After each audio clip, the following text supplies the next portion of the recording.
we've had quite a bit of excitement here with all the plumbing troubles, and so some of the facilities are not as available immediately as they were previous to this, so thank you. Chair will call to order the regular monthly meeting of the Board of Trustees of the Village of Lake Barrington. It is Tuesday, September 3, 2024, and it is 7:09 p.m., and I will begin by asking the clerk to please call the roll. Trustee Burke? Here. Trustee Hayes? Trustee Perkins? Here. Trustee Schaller? Here. Trustee Schallmoser? Here. Trustee Van Ryn? Here. President Richardson? Here, thank you. Would you all please rise as you're able and join me in the Pledge of Allegiance?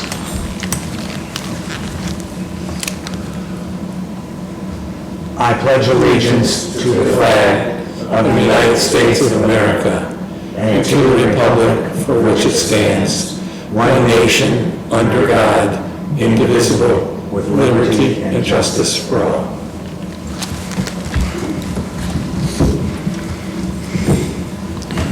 Agenda item 4 this evening is approval of the minutes from the Board of Trustees meeting from August 6, 2024.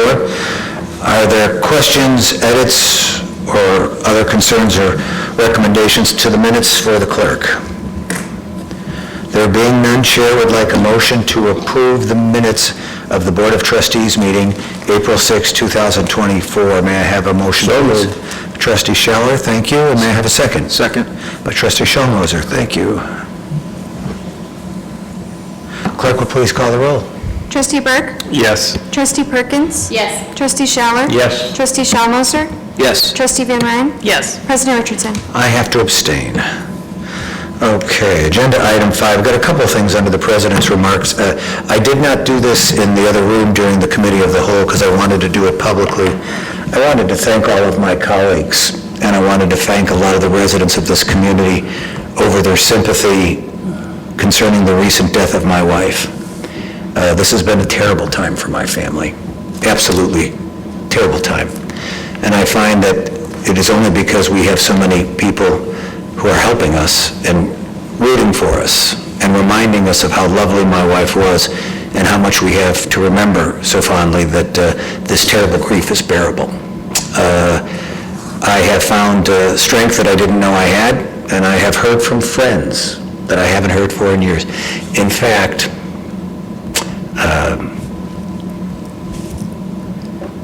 God moment. And yes, in this village, we can say God in the government hall, and I'm not going to get upset about it, is I had some of the most bitter critics of Speedway reach out to me to express their sympathies over Lynn's passing. She fought until the end. It was a 6-week battle. She went into northwestern downtown at the end of June and never came home. We were able to all say goodbye. The girls got home from the East Coast in time. And we will miss her, and we are committed to honoring her memory by living the kind of lives we know she wanted us to live. So I want to thank all of you for your kindness. To that end, could we have a moment of silence for Lynn Richardson? Well, thank you.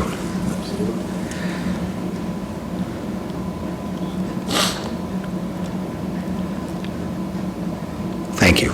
And Lieutenant, please thank the sheriff. He made a point of coming to the services, and we're grateful. The agenda item 2 tonight is we have a neighbor, Miss Elaine Warren, from 24331 North Kelsey Road, and I believe you want to chat with us about a possible annexation? Yes, ma'am. And there's a button in the middle that should turn red when you turn it on. Okay. Good evening, and my condolences. I am at 24331 North Kelsey Road, and I am directly adjacent to properties on Fieldstone Court that borders me. On the other side, I believe, is unincorporated. What I was thinking about doing as a possibility, I have a 3.2-acre piece of property there, and I'd like to build another residence on the property, but given that it's a state zoned in the county, the size lots are larger than what you require. So you require maybe a little over an acre per lot. So what I was interested in doing was thinking about annexing into the village so that I could have 2 parcels then to build another property for a family member. Elaine, I'm going to put this up on the screen so people can see on Google Maps. Sure, I have the plat too, I brought, so I don't know if that helps or not. Let's see if this old dog can learn all the tricks.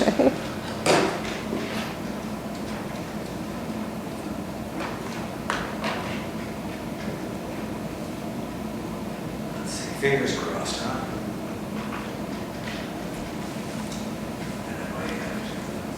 There it is, yeah. So the property in question that you live now is here. Yeah, it's a triangle. Mhm. So why don't you use that as a reference point and explain, again, I don't mean to make you do the same thing twice, but this will help. Oh, do you want me to walk over there and? Yeah. Oh, okay, fine. okay, so, let's see, the property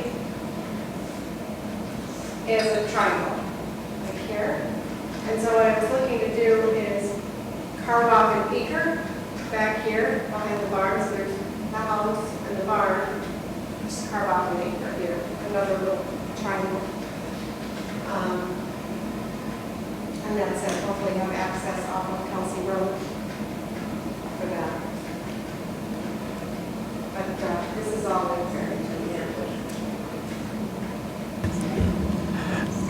And if you'll come back to the podium so we can hear you better, and I am guilty of not wearing my hearing aids as often as I ought. So we want to make sure we hear you. The process, just for your benefit, is we invite businesses typically, but we also accept it from residents who or neighbors who wish to be residents to come in. The village board only sits as an approving body. We affirm or we overturn the decision or reject the decision of the Plan Commission. And here's the process, and it goes to due process rights for people. Sure. We take them very seriously. There's two kinds of due process: substantive due process and procedural due process. And you can tell from my obnoxious Kelly Green Notre Dame shirt, substantive due process would be, well, people of Irish heritage can't own land in Lake Barrington. That's a substantive due process problem. Although my grandmother used to say, well, lock the doors, we're in an Irish neighborhood. And then procedural due process is, well, you can only appeal between 1:30 and 1:37 a.m. on Tuesdays in the odd number leap year. So we're very sensitive to honoring both. So procedural and substantive due process says that our process for considering proposals is they're all based on a public record of decision assembled by the Plan Commission. The Plan Commission holds a set of one or more hearings, examines all of the data, and then makes a decision which it, if it's affirmed, if it passes the Plan Commission, then comes here for either rejection, remand, or approval. Okay? We realized some years ago, almost 20 now, that sometimes business owners and landowners can be frustrated because they go through a process and the village board reads the comprehensive plan and the village code and the village branding and vision statement differently than the Plan Commission did in evaluating the record of decision. We don't sit up here and solicit facts particularly. That's the job of the Plan Commission. Think of it this way, like a television court show. The Plan Commission is the trial court. It assembles the record of decision through public hearings. And you can bring support, you or any petitioner can bring witnesses and experts to support your proposal. And opponents can do likewise on this.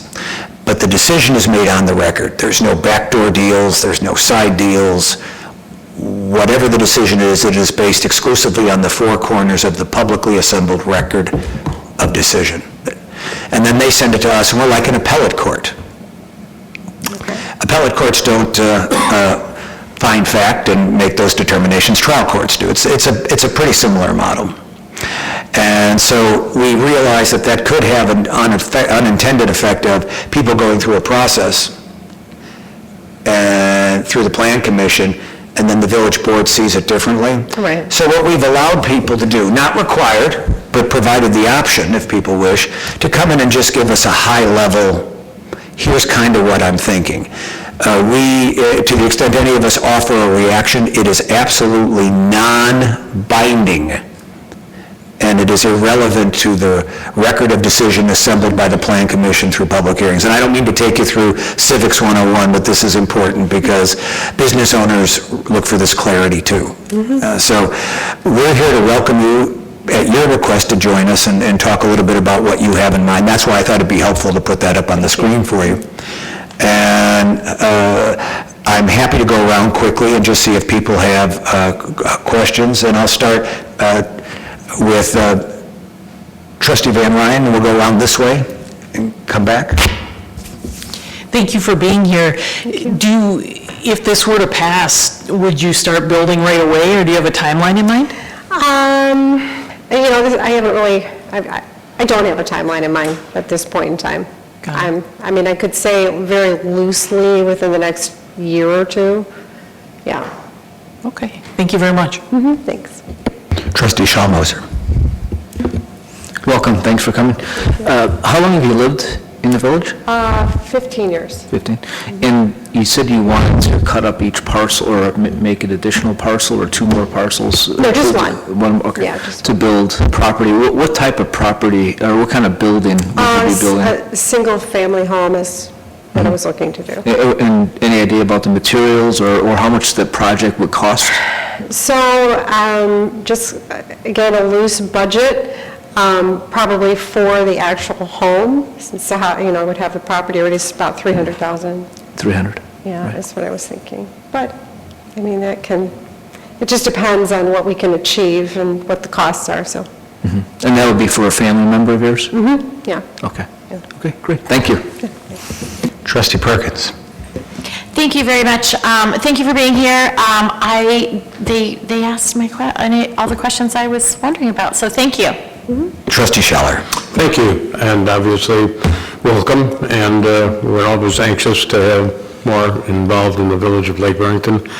With the benefit of your now ability to construct or subdivide that acreage that you have for a single-family home, are you aware of, or would you be willing to comply with restrictions that the village has normally to all properties within? In other words, there's some benefits to your annexation, but Yeah. there also could be some negative Sure. because, we have you're allowed to do some things perhaps with your property now that maybe the village wouldn't permit. Yeah. So you're kind of willing to, Yes. yeah.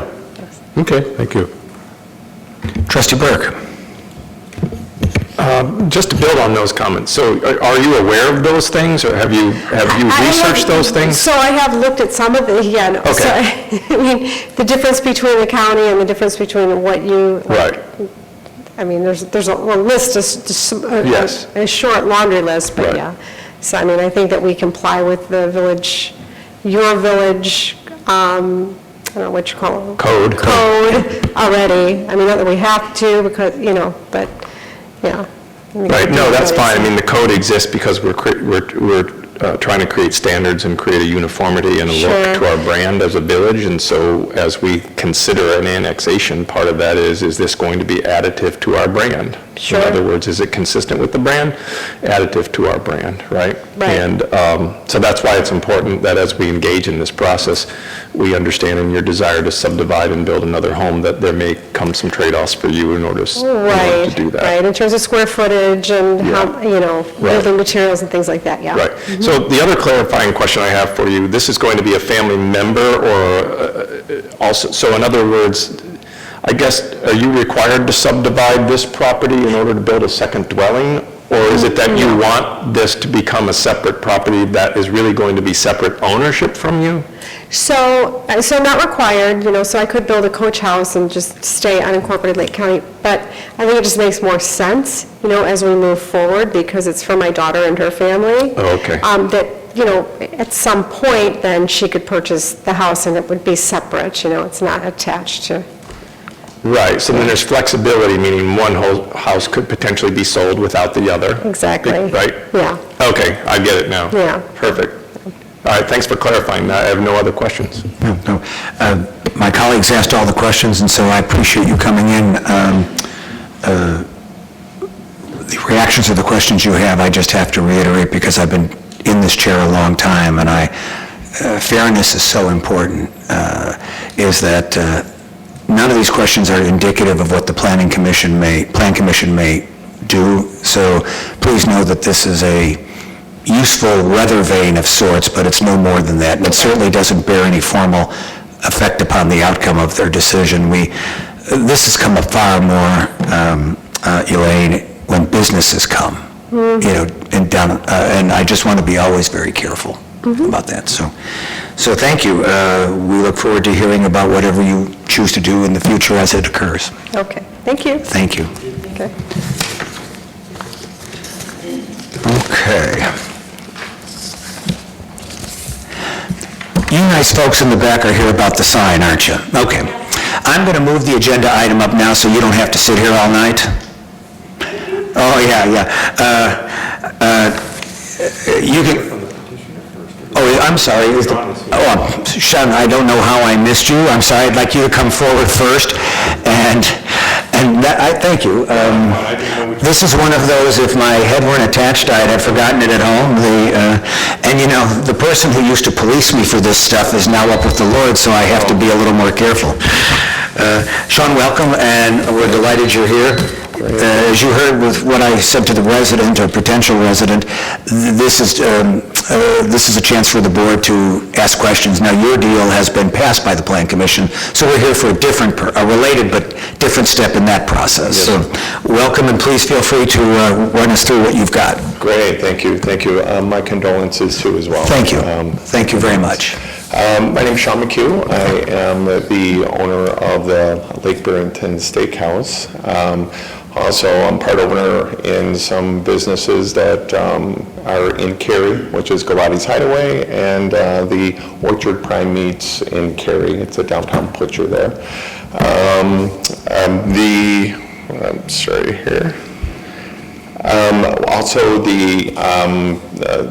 also one of the owners of the property at 28686 and 662 as well.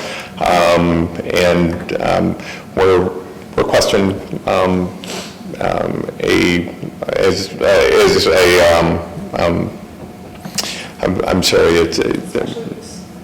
President Richardson actually threw me off with your wife, so it's a little bit home. I'm sympathetic. So it threw me off, so my apologies there. We're looking at building a monument sign, and we think that it would be great for our local business residents there, as well as our Lake Barrington Steakhouse as well. I'm here to answer any kind of questions or any kind of considerations. Our custom, Sean, is to go around the dais and let trustees ask as they may. Sure. I've sat on this dais since 1999 and mayor since 2005, and I have always been surprised. Yeah. It happens when you get a room full of smart people together. So I'll start with Trustee Schaller. Questions or comments? No, obviously, we welcome what you're trying to accomplish within the village, adding another fine restaurant, and obviously now owner of the center.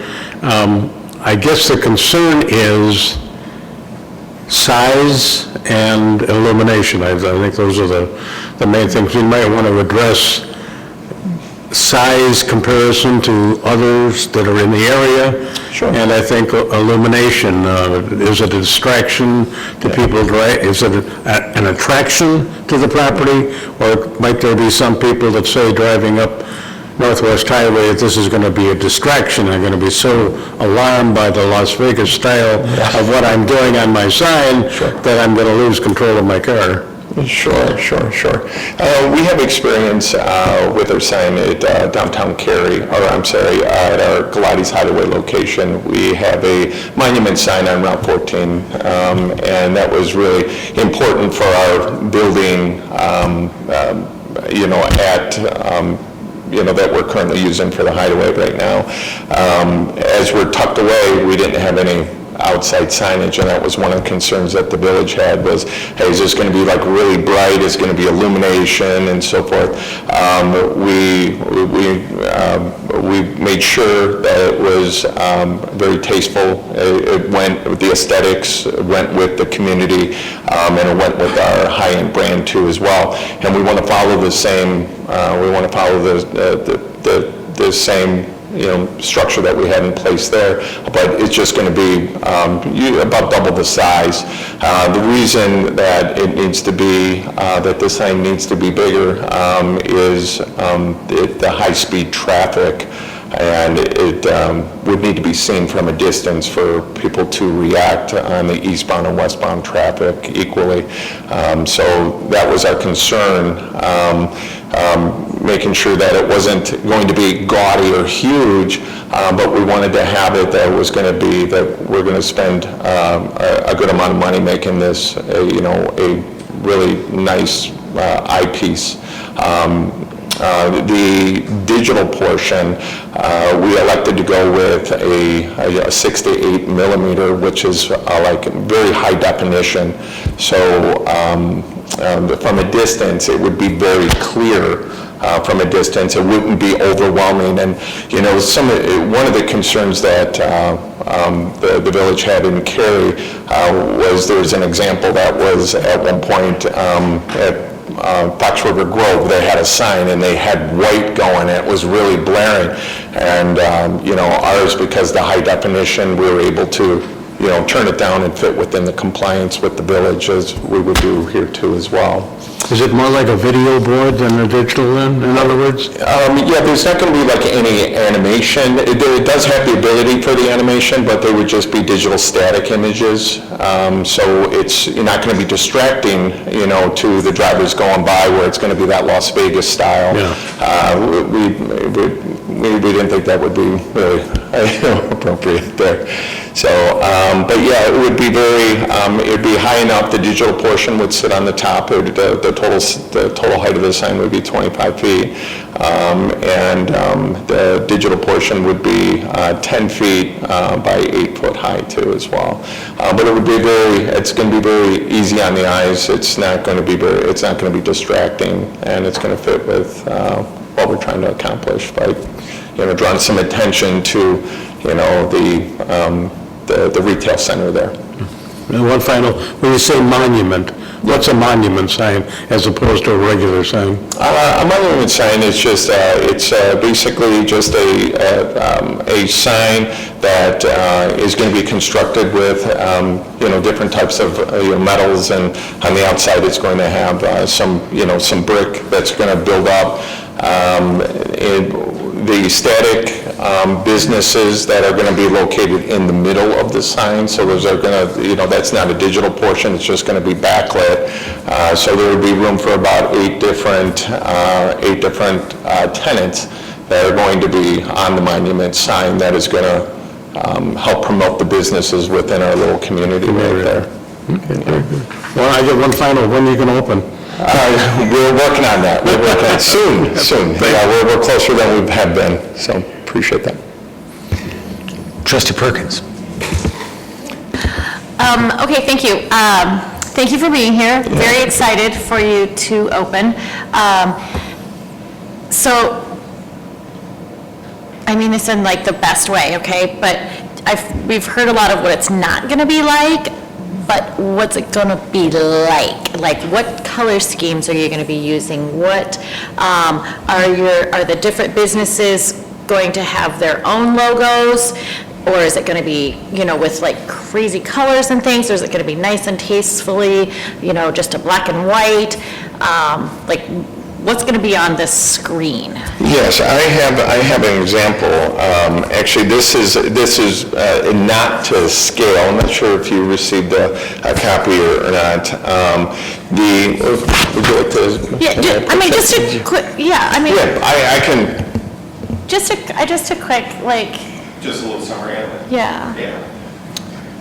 Sean, to be clear, everybody received in their packets. They all received diagrams and also sort of the prototypical looking thing, so they know the color schemes. Oh, gotcha. And they know the. All the things that comprise the record of decision from the planning commission. So I think the question, not to speak for you, but the question is, I think we all understand the materials and we all Yeah. understand the size. The question is, how does the video board complement the color schemes that exist?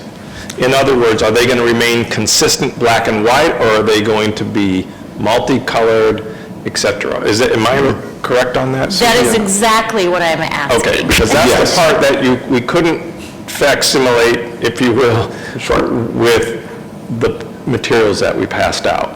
So that's why I think you're getting the questions, the video boards, the question mark about what aesthetically that's going to look like. It's okay, my husband doesn't understand me ever, either. No worries. My apologies, sir. The color scheme that we're going to use is, it's going to complement what's there currently right now. We don't want to send something, we don't want to, put something on the side of the road that's going to counterflict. We want it to blend in nice and easy.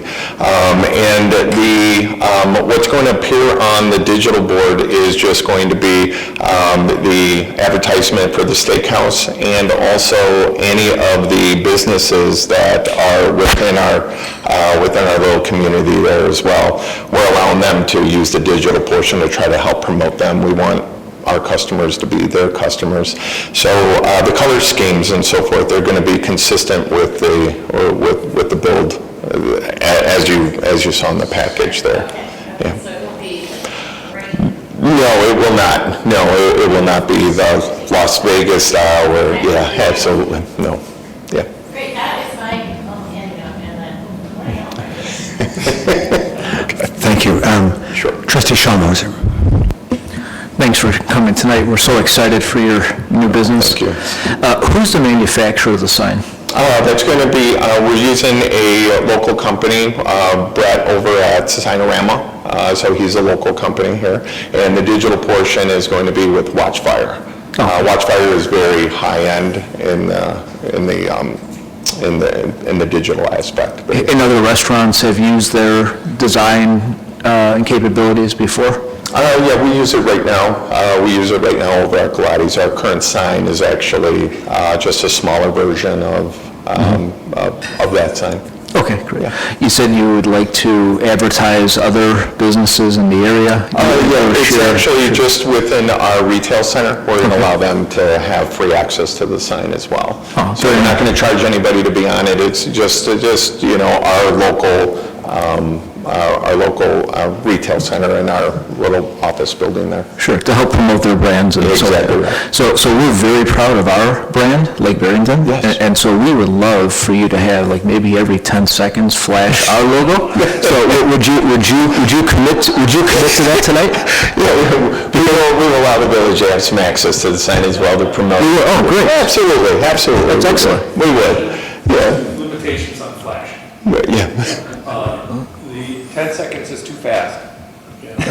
Okay. We don't want 10 seconds. Has to be up at least 10 seconds. Stop, thank you, President Richardson. Each screen must be up at least 10 seconds. There must be at least 2 seconds between each screen, and the brightness of the sign has to be not more than 2/10 of a foot candle, measured 150 feet away. So that's what the ordinance says. It's pretty specific. Yes. I spoke to Brett at Sinorama, and he said that that is all adjustable, that we can comply with that. Yeah. Thank you. Yeah, sure. Trustee Van Ryn. Thank you for being here. I Thank you. too share in the excitement of a new restaurant. It's been a long time coming, so. That's right. A lot of moving parts, That's right. I'm just curious, one question that hasn't been asked, is there any environmental component, using any recyclable materials or those kind of things involved in the sign? That is not, I didn't speak directly with Brett, who's manufacturing the sign, but, that is something that, we haven't addressed, but it's a great question. I'm just not 100% sure. I don't want to mislead you and say, yeah, it is, No, I understand. So I'm unsure about that. Okay, all right, thank you so much. Sure, thank you. Trustee Burke. Hi, Sean. Nice to see you again. Yeah, you as well. Full disclosure, Sean and I have been working on the retail center, the steakhouse, the sign together for a long time. Yes. Appreciate all that. And that's because one of my jobs here is economic development. So our goal is to ensure that our existing businesses thrive and that we can attract new businesses and to complement what we do here in the village. And we have very distinct areas of this village that we have chosen to develop for commercial purposes. And President Richardson will likely allude to this in some of his comments, but our goal has always been not to expand our footprint of commercial development, but to optimize our footprint of commercial development.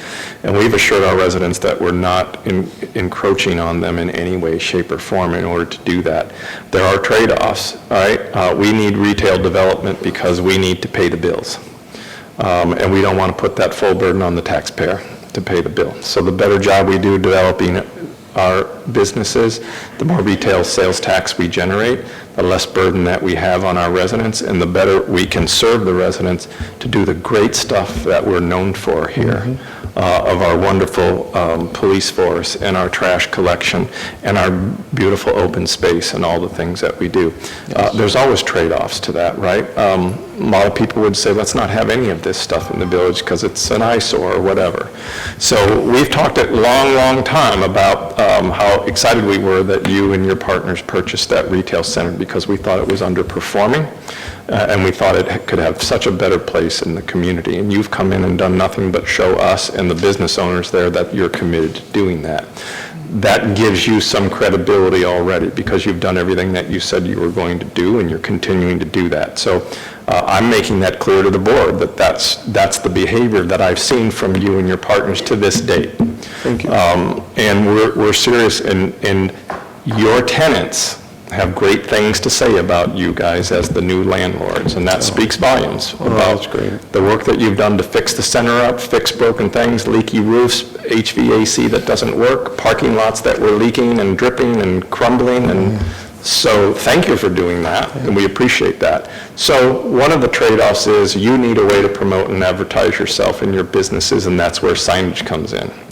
And in this case, you're asking for a sign that exceeds size limits and other limits, and that's why you had to ask for these variances. And after careful consideration, the Plan Commission said yes. What this board is wrestling with, and you can already tell, is they know you need it, and we love the idea of you promoting your businesses, and we just really want to make sure that it fits our brand. Yeah.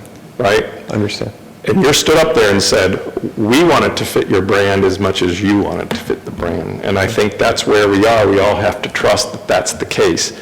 But as Mr. Bateman here says, there are also clear specifications that need to be adhered to. But those are specs, but the proof in the pudding is you can't always legislate taste. So you could keep it under the brightness and use the right colors, but it could still be offensive to people because it's the weird colors or it's flashing this or doing that. So we can only legislate so much, and we're just hopeful, as we all sit here, that this is going to be equally tasteful to all the other design elements that you built into the sign and what you're trying to do with your center.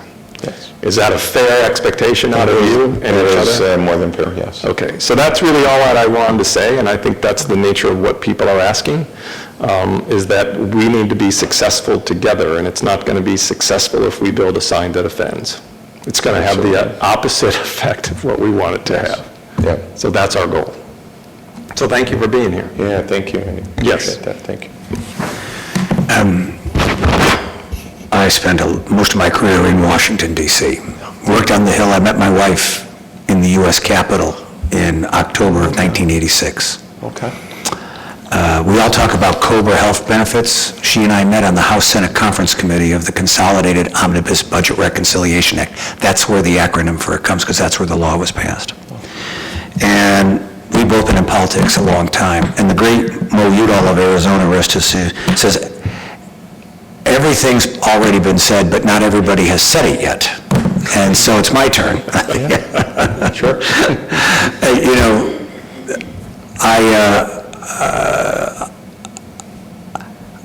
brand really is everything.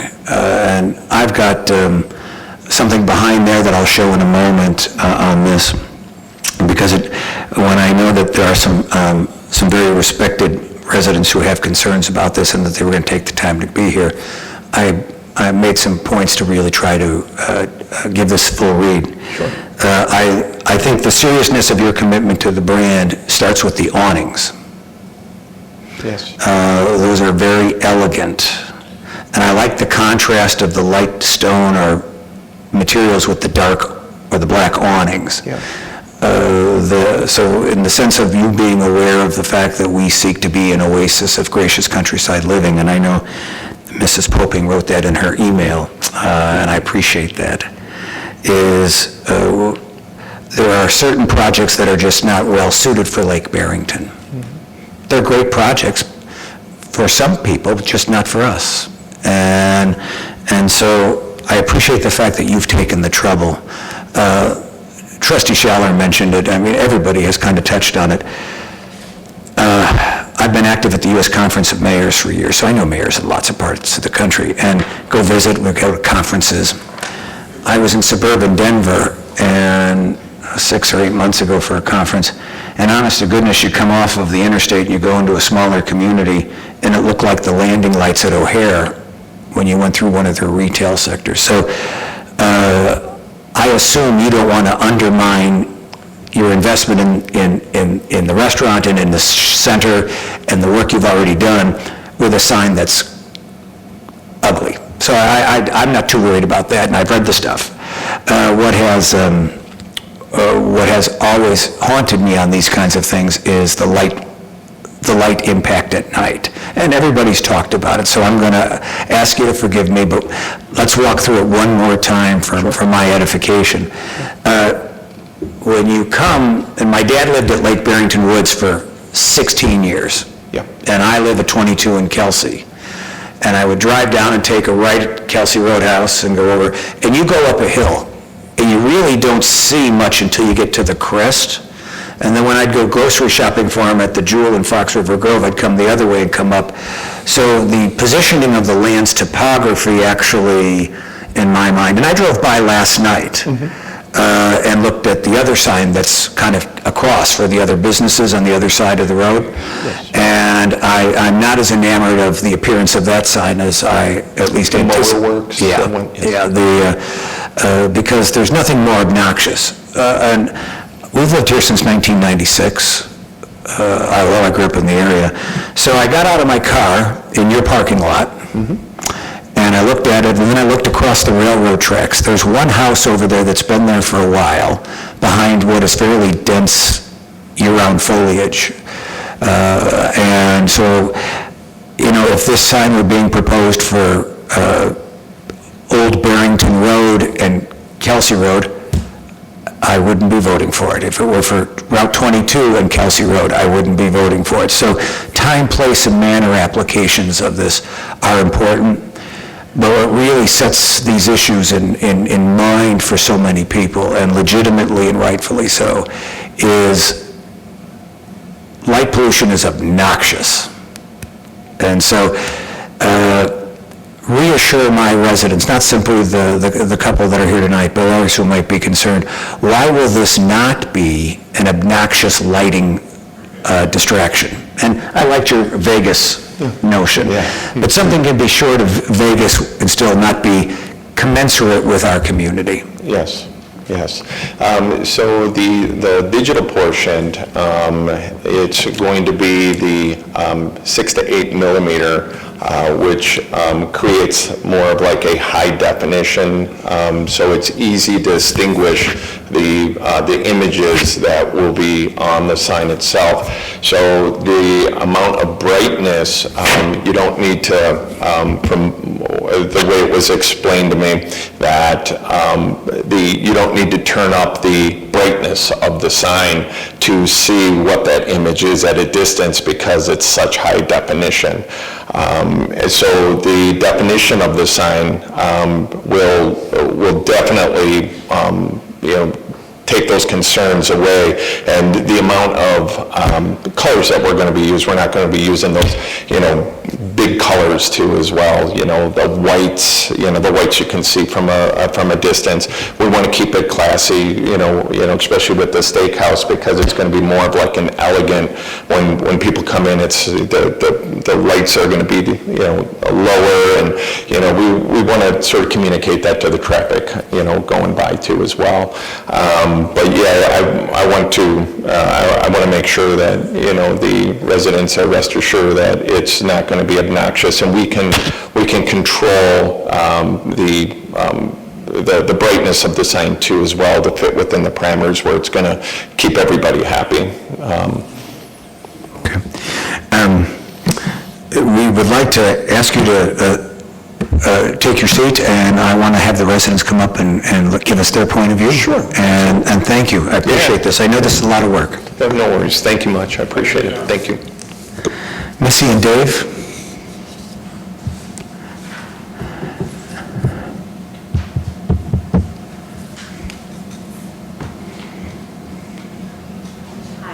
And would you hit the button? Thank you. Oh, hi. Well, first off, I am so sorry. Thank you. For your loss. Thank you. You've actually, a lot of the questions that you had were the same ones that we had, and we love Lake Barrington. We love the brand of Lake Barrington, and it's why we appreciate all that you do too. And thank you for being so protective of that and maintaining what we're all about. Yeah. And as far as this Lake Barrington Steakhouse goes, we're excited to hear about it, fully support it, and we're familiar with the other businesses too that he owns, and they seem to be very thriving businesses. So I think it's exciting for Lake Barrington. But our concerns were the same questions that you asked, and it seems like they were answered pretty fully, frankly, because we were concerned about the light pollution, because you do go down Northwest Highway, and I will say you can tell the minute you go into, you can tell when you hit Lake Barrington. You have the Citizens for Conservation Preserve. It's just a big, beautiful, you can see it from Google Maps too, right? Yep. Satellite views, it's green, it's open space, it's really distinct. Now, again, we're on Northwest Highway, so, once you start going down Northwest Highway, that changes, but I'd hate to see Lake Barrington, you see more as you go into Fox River Grove, more of the billboards, the digital signs. I just hate to see Lake Barrington go that direction, but it does sound like this is going to be, pretty controlled as far as the lighting goes, and that was one of our big concerns, was the flashing signs, the, Las Vegas type appearance. It doesn't fit Lake Barrington, or what we understand of it. And so I didn't know if you wanted to chime in with this part. I think one of my big concerns has been, like you said, going up the hill, safety. Yeah. It's fine during the day. What about when it's a snowstorm at night and you're driving up the hill and you've got this light shining in your eye? That's where I'm a little concerned. And like when you drive past the high school in Barrington, since they put that sign out, that is horrible at night. You drive through there and you get blinded right in your eye. It's quite a shock to the eyes at night. Sometimes they have a white background on it with really bright text. That doesn't seem to be what's going to be the case here. But that's what we've seen with other signs for businesses that had us concerned. Yeah, so I guess what happens when ownership changes, if that happens down the road, can they change how the signs are? What kind of messages are you trying to get across on these signs? And is it going to be like $20 steaks, come here, slots every night? That's. Pardon me for interrupting, but we have had many inquiries. Politeness prohibits me from showing you my scars, but we are not interested in authorizing slots, off-track betting. Yes, cannabis. Right. Because the brand is, and you wrote it in your email, and I'm thrilled because we've worked hard to drive that. It's an oasis of gracious countryside living.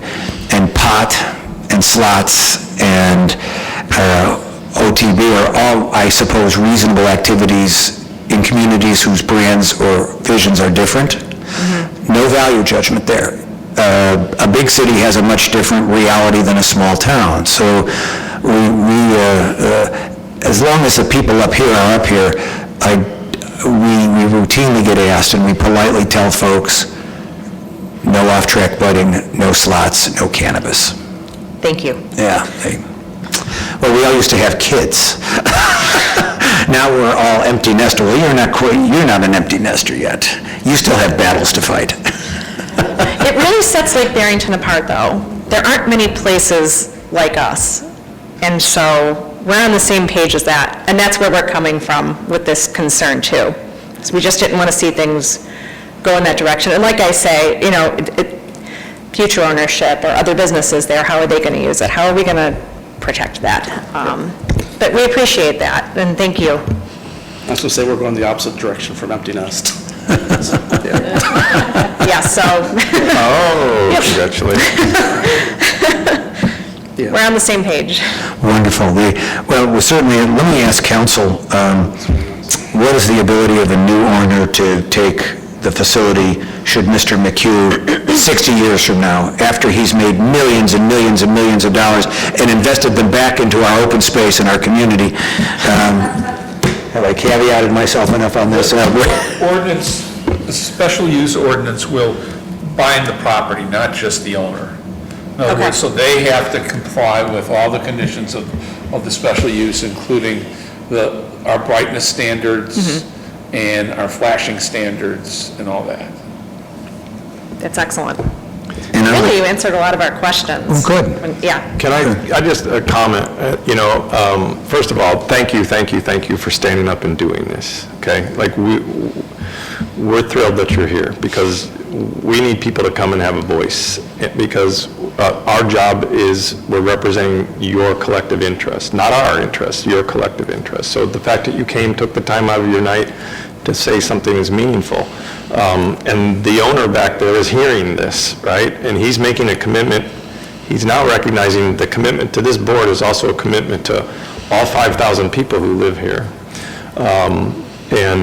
I know Sean well enough to know his relationship with the community up north, how much he values that relationship with the people, with the village, and I know he's not going to do anything to jeopardize it. So it's a little bit of a leap of faith that we're all taking, because we're all still getting to know each other.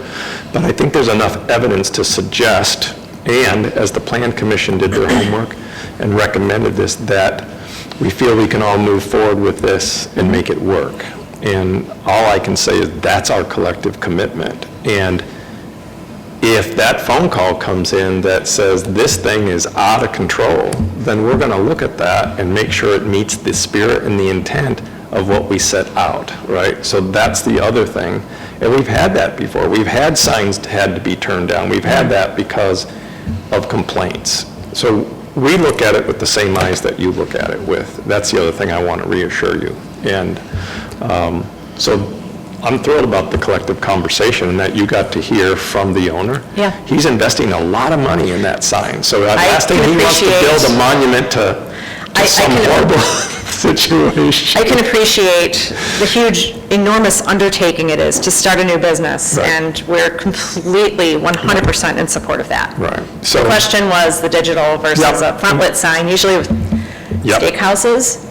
You know, and I will say, I think it's not Lake Barrington, but you see Avanti, you see All-American Reclaim. The front-lit is traditional classic look. Right. Digital was what we were questioning, but the business itself is a wonderful thing. yeah.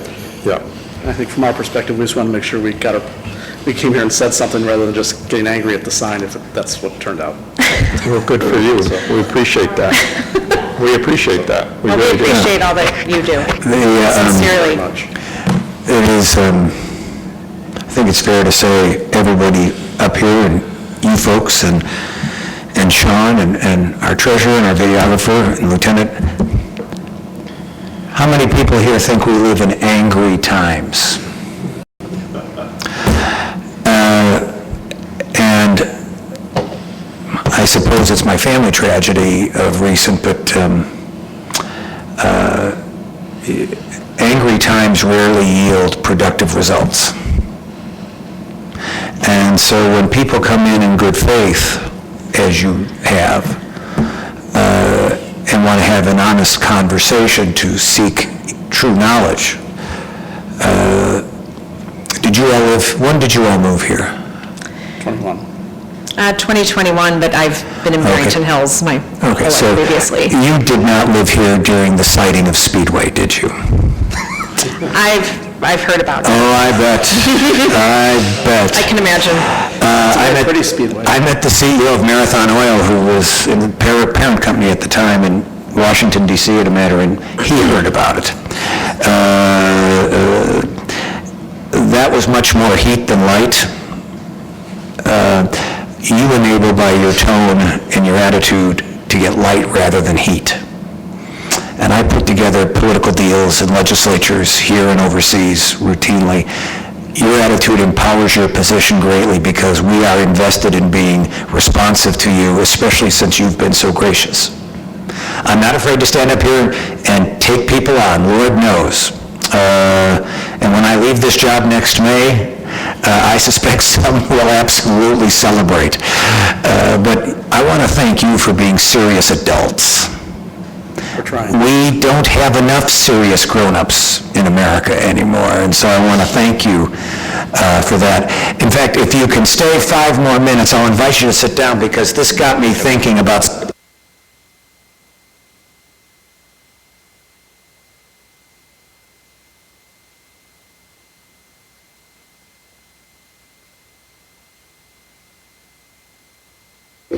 Okay. In 2005, and I'm going to skedaddle over here.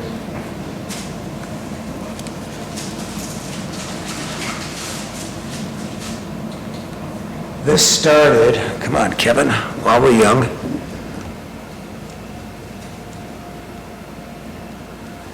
There we go. I was elected in 2005, and I promise there's a point to this story. I promise there is, but people are being awfully kind to me, and I'm going to take every bit of advantage I can, because I'm nostalgic now for lots of reasons, and I'm leaving soon. Illinois' financial troubles come from the fact that obligations to state retirees are built into the Constitution, and the cost of those defined benefit plans has become quite challenging. And we're not the only state. Other states have faced this too. Under U.S. bankruptcy codes, states cannot go bankrupt. Municipalities and local governments potentially can. Detroit was kind of a model. I know other large cities have kind of studied it. When then Governor Blagojevich signed the Medicaid Expansion Act in 2006, I knew that the combination of those two things would make state finances unsustainable. And I called the Plan Commission and the trustees together at the time on a Saturday morning across the hall, and I said, look, there are approximately, layman's guess, you look at a map, about 35 upper middle class and upper income suburbs of Chicago. Talent and prosperity will exit, and we have seen the outflow. There's no political, if there's one thing to come out of a tragedy like I've suffered, I don't have the edge that I had a year ago on that sense. But I can read numbers, and I can read a balance sheet, and I can read the state budget. And I thought instead of about 32 or 33, there were going to be about 12 to 15 left. And I was determined we were going to be one of the last ones standing. And there are plenty of predicates in any industry that is consolidating. Go back to the time of the fall of the Berlin Wall, there were about 14 major defense contractors, and it went down to 3. So how are we going to be one of the last ones standing? And this goes to the reasons for your email. It goes to the reasons why the Planning Commission was demanding of you, Sean, and why Andy was such a great participant in this. He's a serious grown-up who ran a very successful business, and he brings perspective to both. So I'm going to have to do this manually, okay. We put together this little agenda, and some of this is a bit dated. The last update of this was 2020, right before the pandemic, so it's a little old, but it's directionally correct. And I don't know why this is not working for me. There was, there we go, I think. Yep, okay. So the emergence of those trends began the conversation, and there was a vision statement, because the planning model, and the military uses this and a lot of big companies do, vision, mission, objectives, goals, strategies, tactics, projects, metrics. And everybody up here was recruited onto this board by me, and the planning commissioners too, because they had professional skill sets that mattered, or because they did their undergraduate work at Notre Dame. There was only 2 tests. And as we began to look at why we chose Lake Barrington when we moved from the East Coast back to the area, rather than other communities, Missy, you said it, we liked the open space that was publicly accessible. You know, other communities can offer open space, but it doesn't have the, a lot of it is privately held, and so you can't access it the way you can. We had one piece of very good fortune, and our predecessors on this board deserve credit for it, and that is the County Forest Preserve District bought a big piece here, so there was a foundational rock. So I had an aunt who had a building on the northwest side. She was widowed, she had no children, I was her guardian, and I was spending a lot of time going up from Park Ridge here, and then I had a cousin in Crystal Lake, and I noticed the density around Palatine to our southeast, and Crystal Lake to our northwest. So we were the oasis in between. And those are 2 beautiful communities. I went to high school at Fremden, Palatine. It's a beautiful community. So is Crystal Lake. But I noticed that as populations increase, because Chicago has lost population and businesses to the suburbs and to other states, we were going to face this problem. So I began to, in my mind, and the effect I was going for, and I mean, I'm so grateful for your comments because it's so validating, especially towards the end of my time in office. I want people, when they turn right to go north off of 14 onto Kelsey Road on Friday after work, getting off a train and driving back from the Barrington train station, or coming from downtown or Schaumburg or the suburbs east of here, I want them to feel like they're going on vacation. The property at 22 in Kelsey, because I think you live across from me in Heritage Estates? Yes. Yeah. That has been zoned residential for a long, long time, long before, and it was, and they have routinely tried to advertise it as zoned commercial. Yeah, we have, Mr. Bateman always remind them very candidly that it's not, it's residential. And so the reason that cornfield, which I just love to see, I love the corn years better than the soybean years, is there is because we had a vision around this, and we knew what we were willing to fight for. And during the Speedway debate, we promised the residents, and we honored this, and we did it 2 ways. One is, we made clear in all of our planning documents, no development coming up Kelsey Road. And then the chairperson of the Plan Commission lives in Pheasant Ridge.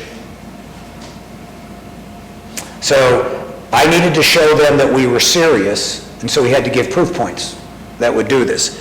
So we did, Trustee Schalmoser here, who's a neighbor, I believe, he led a series of focus groups for us. And it was really to get inside people's head to make sure that the vision statement was aligned with what people were actually seeing. And then the other part of this is to make sure that our business processes, a lot of us up here have run businesses or work for businesses that are measured on their performance. And so we wanted to make sure that if we were going to allow development in select areas, that we A, did it thoughtfully, but B, made it possible for people to succeed here.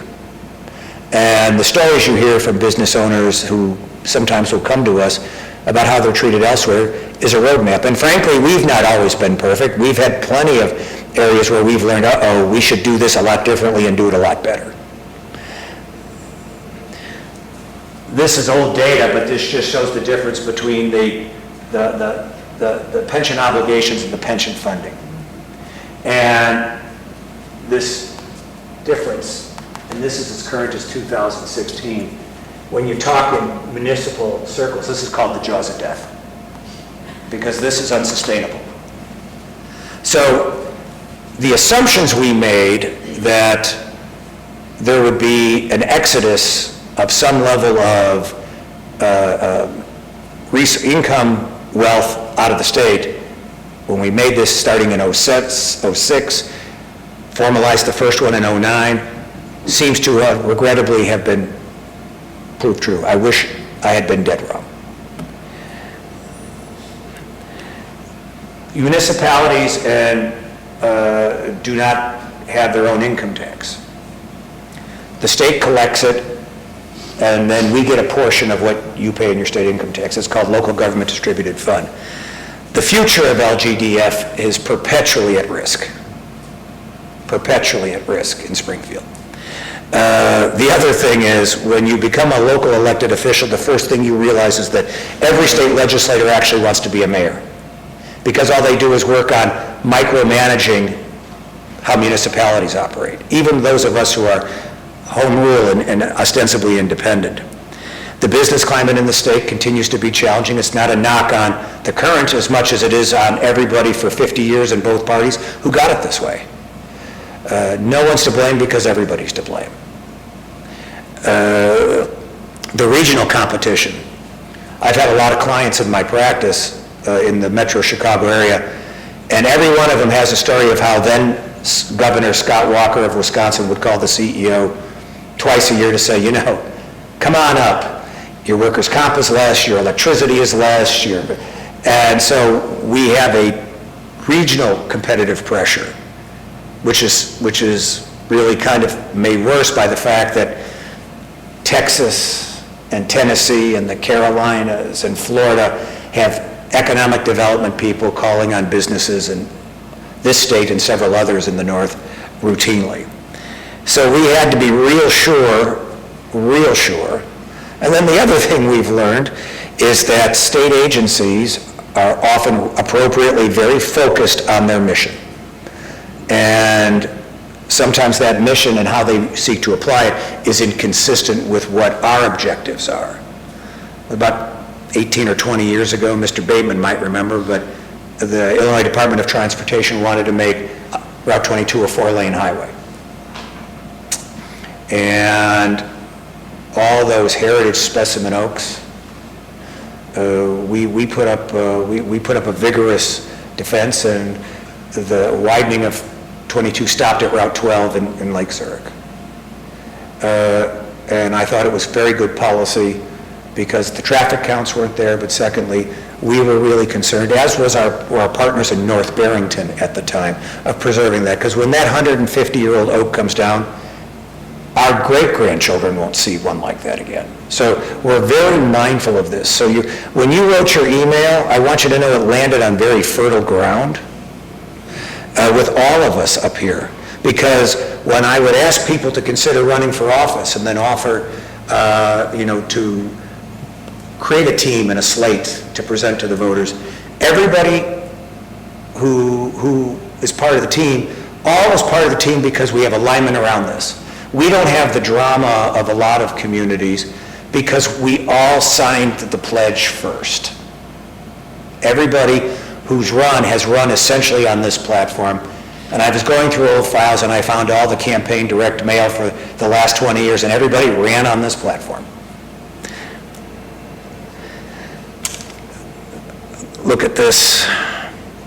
Two parts, right? The residential brand and the business brand. An oasis of gracious countryside living, and we encourage thoughtful development.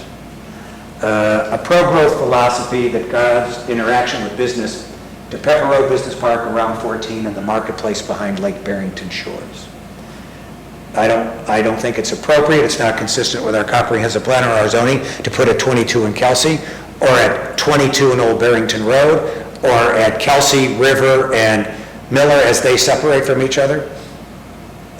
Not consistent, not appropriate. Doesn't mean the project would be bad somewhere else. It's just not appropriate given what our values have been. And then here, an oasis of gracious countryside living, one of the things we did in 2009 or 7 or 8, we were one of the first municipalities to float bonds to buy open space. Forest Preserve districts had a long history of it, some park districts. We were one of the first municipalities because, remember, this is pre-market crash when developers for residential property were very aggressively seeking land to acquire for building. And the last farm, too many children today grow up thinking that food comes out of a can. And my grandparents had a farm, and we were there a lot when I was a kid, up near Gray's Lake, between Volo and Gray's Lake. So we really wanted it. The other thing is, Lake Barrington has 2 important components. We have a number of beautiful residential subdivisions of single-family homes, and then we have a beautiful gated community of elegant townhomes. There have been some in the past who frankly have tried to divide the village, us versus them. It's nonsense, it's morally repugnant. We are one community and we stand together. The Veterans Organization in LBS has been absolutely, astoundingly helpful and wonderful in building that sense of community because they started to invite all parts of the community in for events that the veterans did. We're deeply loyal to our veterans for their service. I'm deeply loyal to the organization here because they've really understood the nature of a vision of one Lake Barrington that protects the oasis of gracious countryside land. We have large amounts, so the county bought some, then we bought some, and then Citizens for Conservation, the property at Cuba and 14, they were interested in it, but they didn't have the resources to acquire it. So we bought it, and we put a permanent conservation easement on it, and they maintain it, and then as they're able and want to buy a piece of it at a time, they can. And that supports CFC's Greenway notion going all through the center west of Lake County. None of this was by accident. There was a very disciplined, methodical IBM, Motorola planning approach here. The map, and this goes to your concerns, we have yellow and green, and the color distortion here doesn't give rise to the zoning map, but this comes off of our website. And then the red and the purple and the orange are are commercial and business zones. So Pepper Road and Kelsey Road and Route 14. And it was always about, we optimize the purple, the yellow, or the purple, the red, and the orange to protect the green and the blue. And part of that's important because one of the other differentiators besides the open space is we've only had to raise the annual property tax assessment 7 or 8 times in 20 years. We're very, very attentive to this. I have joked with some of the clerk's predecessors, write your plan for expanding village government on the back of your resignation. And I stole that, I got that from President Reagan. So the idea here was we knew where we wanted to go. So your comments were very endearing to me tonight because we absolutely anticipated this and we worked very hard to get ahead of it so we wouldn't. Because once the toothpaste is out of the tube, you never get it back in, ever. This goes to Sean. What do businesses want? I know this. Andy knows it because he's run a whole bunch of them very successfully. They want certainty, speed, data-driven process, fairness, and focus. I can live with bad news. I just can't live with uncertainty because I can try to change bad news. So we built this into how we started to deal. We found out along the way that we weren't always getting an A in the class. Thankfully, we had some teachers from the commercial side who would point out to us that there was room for improvement. What I got on every report card from Sacred Heart School, not working up to potential. So we worked real hard to be open and transparent with residents and businesses alike and bringing everybody into the decision-making on this. so that people knew our decisions were guided by our values as set forth in our comprehensive plan, this vision statement, and our ordinances. Because I don't want you to waste money and time, and I don't want you to feel you've been betrayed by the people you've trusted to look out for you.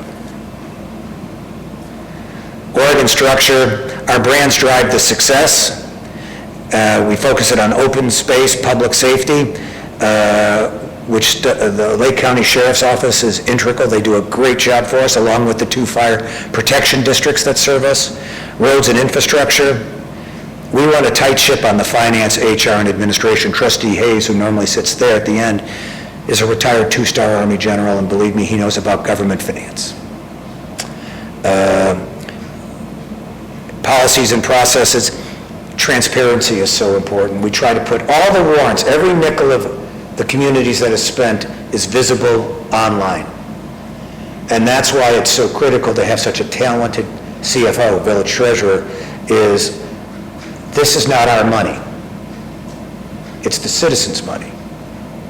And so we only hold, the only reason we're not AAA, is we refuse to hold more of your money than we need to that is prudent for a rainy day.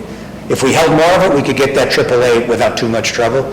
But from a philosophical standpoint, this board and its predecessors have said, no, we hold enough for prudent rainy day purposes, but we don't hold more because it's not our money. So we take this stuff as serious as can be, and then the frosting on the cake is the community relations, special events, and veterans affairs. And that's how you build one Lake Barrington. That's how we can sustain being an oasis of gracious countryside living for generations to come. And objectives, goals, strategies, tactics. I won't repeat them, but it's everything consistent with this. And Andy mentioned, Trustee Burke, keeping the pressure off of residential property taxes by growing retail sales tax revenue. And then my father's dad was an immigrant from England, and he became a barber. And when he retired to Florida in the 50s with my grandmother, he cut hair for the Chicago White Sox and the New York Yankees. And he was good pals, actually, with Yogi Berra. And if you're in management, and I'm a consultant, is Yogi actually gives great management consulting advice. If you look at the famous, in terms of business development, if people don't want to come out to the ballpark, nobody's going to stop them. Marketing communications, always go to other people's funerals, otherwise they won't go to yours. Communications, it's risky to make predictions, especially about the future. And management, if you don't know where you're going, you might not get there, and in some, 90% of the game is half mental. So I want to again thank you for coming in like thoughtful adults. It's not always common. I want to thank you for trusting us with your investment dollars and viewing us as a partner with embracing. We want high-class people to live here, and we want high-class people to do business here. And we want you to know it's not haphazard. Lynn and I were married 37 years, and her love language was acts of service. Mine were words of affirmation, so we routinely found fault with each other in that. But she every once in a while say, you know, I hate to admit it, but you're a pretty damn good mayor. And I want you to know, and this board will certainly, I'm confident, can continue this and take it to a higher level after I get out of their hair, is there was a very serious plan. So when your concerns landed, as I said, they landed on very fertile ground, because we've considered this for almost 20 years. So I know I took a hell of a lot of time. We're going to vote on this thing now, but I'm grateful for you letting me do this, especially since I'm feeling awfully nostalgic these days anyway. And I'll come back up here. We're proud to live here, and I love hearing all this. It's just really a beautifully run place. Well, if you would be kind enough to leave your contact information with the clerk, I would be happy to tell you more, including ways to get involved. How many of you got suckered by me onto this board? Raise your hand. Careful what you ask. Yes, I think I'm your neighbor. Yes. I just noticed who you are. Yeah. I am not simply playing to you as the audience, but, you know, you broke the code on this, and so I think you bring some important experience to maintaining these things going forward. Okay, in the interest of your time now, and thank you for waiting on this. Where's my agenda? Here we go. Chair would like a motion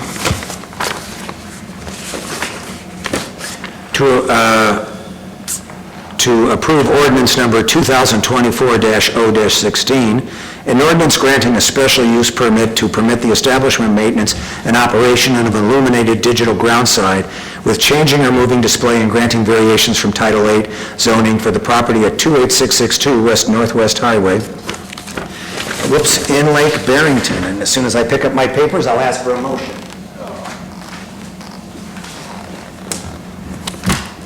Okay. Who would like to move that? So moved. By Trustee Burke, may I have a second? Trustee Schaller, thank you both. And I will ask the clerk to please call the roll. Trustee Burke. Yes. Trustee Perkins. Yes. Trustee Schaller. Yes. Trustee Schalmoser. Yes. Trustee Van Ryn. Yes. President Richardson. Yes, thank you. We've been here a long time, so actually we're only on agenda item 6. I haven't even told all my jokes yet. Okay, this is the first opportunity in the agenda for the public to address the board on non-agenda items. Do any of you have anything further to say on anything that you'd like to have us be aware of? Okay, then we'll move to the consent agenda. Can I just say that, of course you may. Again, thank you to all of you for coming, Sean, and you guys for coming out, and a great dialogue, and you got a little bit of a nice civics lesson and a few other things wrapped in, but I think it was great, so thank you, Bill. And my other piece of counsel would be to get out now while you can, unless you're really interested in hearing the rest of this. Sean, the board has approved moving forward this, so we'll be in touch and talking about next steps. So congratulations, and we're all looking forward to the opening and celebrating at Lake Barrington Steakhouse in the coming weeks or months. And enjoy. You guys have a great rest of your night, everybody. Missy and Dave, if you'll please shoot us your information. I would like to run you through some of this a bit further. I just live across the street in Kelsey Farms, across the street from Susie. Everybody knows where I live. Well, you're the one with school-aged children. Thank you and good night. Okie dokie. Good night. So Sean, so are we talking weeks or months? Actually, we're probably, realistically, we're about 5-6 weeks out. Yeah, so now I'm pretty confident, it's, we're excited. It's very exciting. Yeah, love to see everybody. And you're serving martinis and red wine? Oh, absolutely. That's why I have Uber and Lyft. Then you'll see us there. Thank you. Good night, everybody. Good night. Okay. Okay, give me a second, guys. I'm all messed up here. My papers went everywhere, and... Yeah. Well, Chair will declare a 5-minute recess, please, for that purpose. Yeah, just a quick recess, yeah. This now, I know I took more time than I needed, but I wanted to show respect to both the developer and the residents on those things. Well, I thought the outcome was outstanding. They were out in the hall, becoming friends and talking through it. I mean, that's the outcome you can hope for. Well, really, business, resident, and the board here collaborating to get to the right thing. That's what you want every time. That's right. I only wish I could make a living doing that. Yeah, I know it. Okay, agenda item 7, the consent agenda. We have 6 items on it, A through F. No. Yes, A through F. A is consideration of an ordinance, and this part of the agenda, for those who might watch subsequently, was discussed in detail in the Committee of the Whole, a public session immediately prior to this. And so tonight we'll just give effectuation to what was discussed earlier this evening.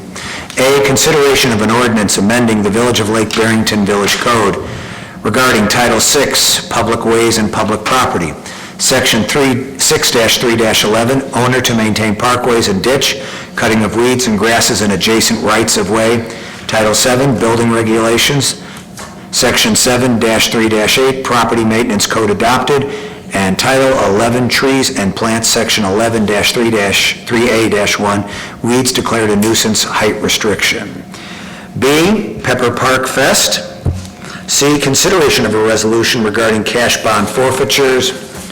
D, consideration of an ordinance amending the Lake Barrington Village Code regarding Section 2-3-2, definitions of Chapter 3, liquor control and tobacco regulations of Title II, business and license regulations, Paragraph J, Class K license of Section 2-3-6, classification of licenses of Chapter 3, liquor control and tobacco regulations of Title II, business and license regulations, Paragraph X, alcoholic liquor of Section 6-1-2, general provisions of Chapter 1, use of village properties and facilities of Title 6, public ways and public property. E, consideration of a Class K liquor license for KRH Unlimited, Inc. for the Barn Stomp and Brews events on October 5, 2024, and F, Barn Stomp and Brews. These are the items we've discussed previously in Committee of the Whole. Are there any further board questions at this time or comments? There being none, Chair would like a motion to approve in block Agenda Item 7A through 7F as read by the Chair. May I have that motion, please? So moved. Trustee Van Ryn, thank you. May I please have a second? Second. By Trustee Schalmoser, thank you both. And the clerk will please call the roll. Trustee Burke? Yes. Trustee Perkins? Yes. Trustee Schaller? Yes. Trustee Schalmoser? Yes. Trustee Van Ryn? Yes. President Richardson?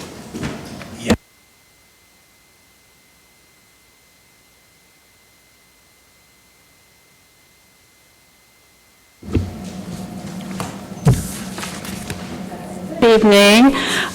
Just a little small world story. Missy Atman grew up across the street from me.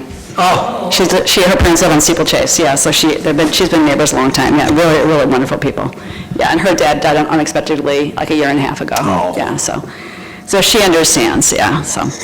Anyways, the auditors have left the building. They were here last month for a week, in what they call field work. They did pre-field work the week before that, and I've been doing some post-field work since then. Jenny did a great job sort of deflecting everything and finding stuff for them, so it was really pretty smooth, and they will be here next month to present the audit, which needs to be approved and sent to the state by the end of October. So, all good stuff. And then tonight, we're looking at the financial statements for the 3 months ending July 31st. So it's just the first quarter.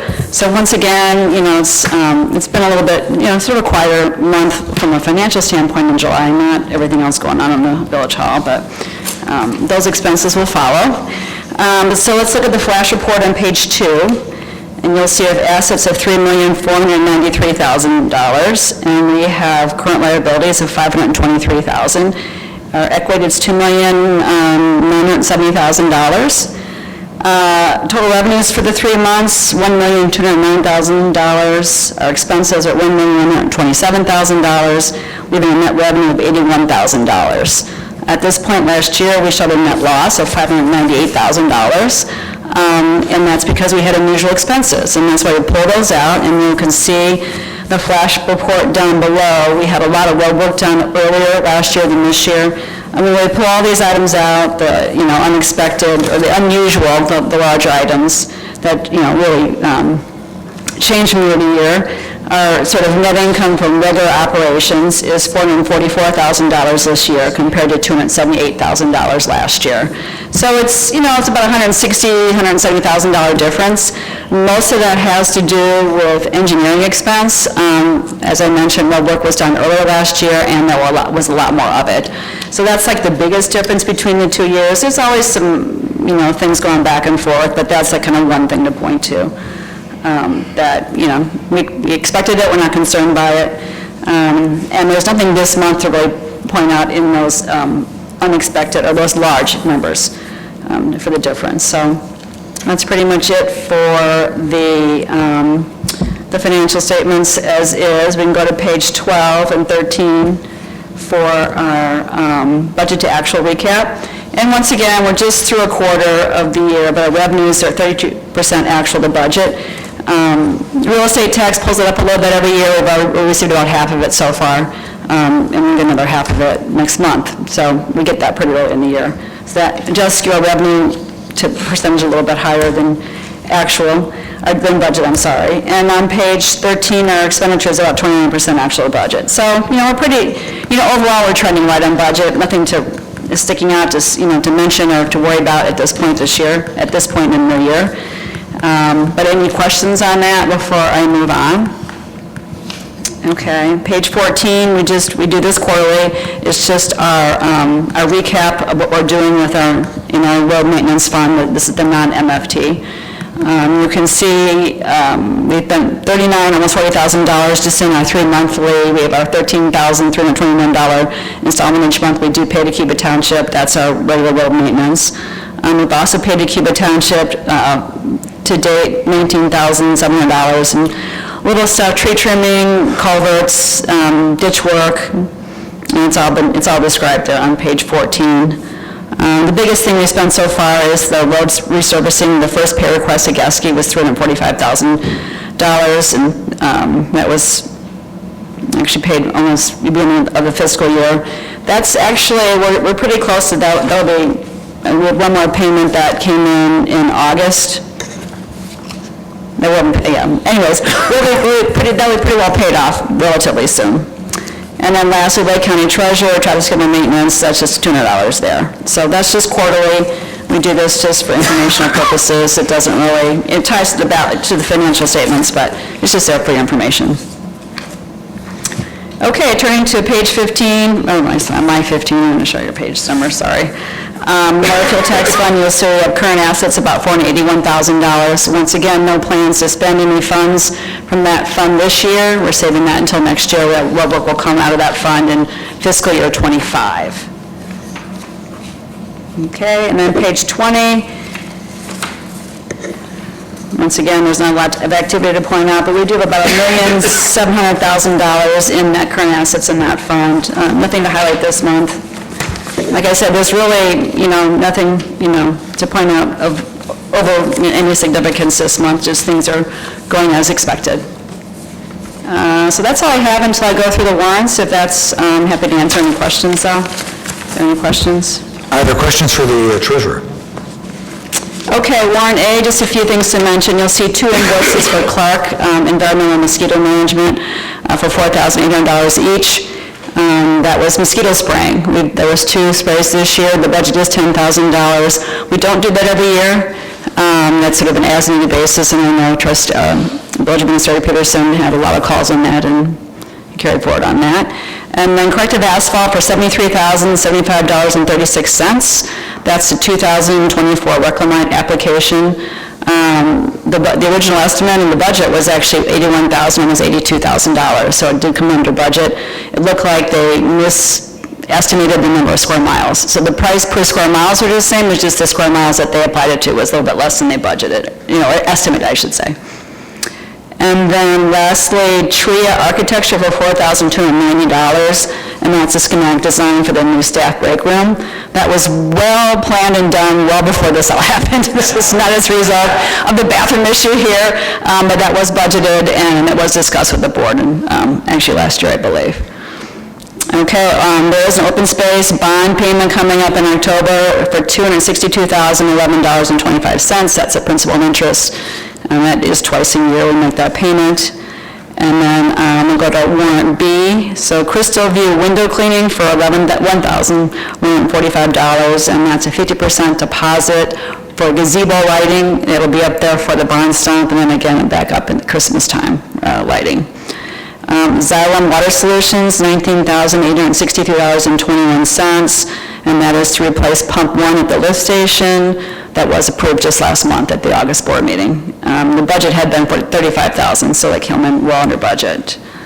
And there is a warrant C tonight. Once again, it's our travel, through our travel policy, you need to vote on that separately, and it's Village Administrator Peterson's trip to Pittsburgh, I don't have it written down for me, but I know it's coming up in September, and it was already approved, it's just these are the actual expenses for her flight and the conference fee.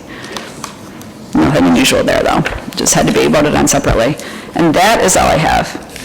And I apologize, my PDF does not have that last portion, warrants B and C. But thank you for... Oh, thank you. Thank you very much. Yeah, no, I have that, I don't have the detail. Oh, thank you. No, those I have, I just, okay. You mentioned, and I want to just reiterate, the board believes that staff training and development is important. We encourage the clerk and the administrator and the other staff, where relevant and appropriate, to seek professional development. We are pleased to invest in our people. We think it's the right thing to do. The taxpayers benefit from that as you gain more knowledge and more effectiveness on their behalf. So we encourage you to travel. We encourage you to go interface and interact and build your networks with you're going to get great ideas from clerks 300 miles south of here and 80 miles west of here. And it's because you're getting to know people and networking with them. And I recognize travel by municipal staff can be controversial. It's not an issue with this board because most of us up here have spent a lot of time at gate C-23 at O'Hare waiting on a flight to go somewhere. So please continue to identify opportunities for yourselves to pursue training, and we're happy to consider and approve them. Anything else on this? That's it. Do any trustees have questions for the administrator on her report and the warrants? If not, Chair would like a motion to approve in block agenda items 8A through D. A, approve the financial statements as of July 31, 2024. B, pay bills in the amount of $459,914.23 as listed on the accounts payable warrant A, dated September 3, 2024.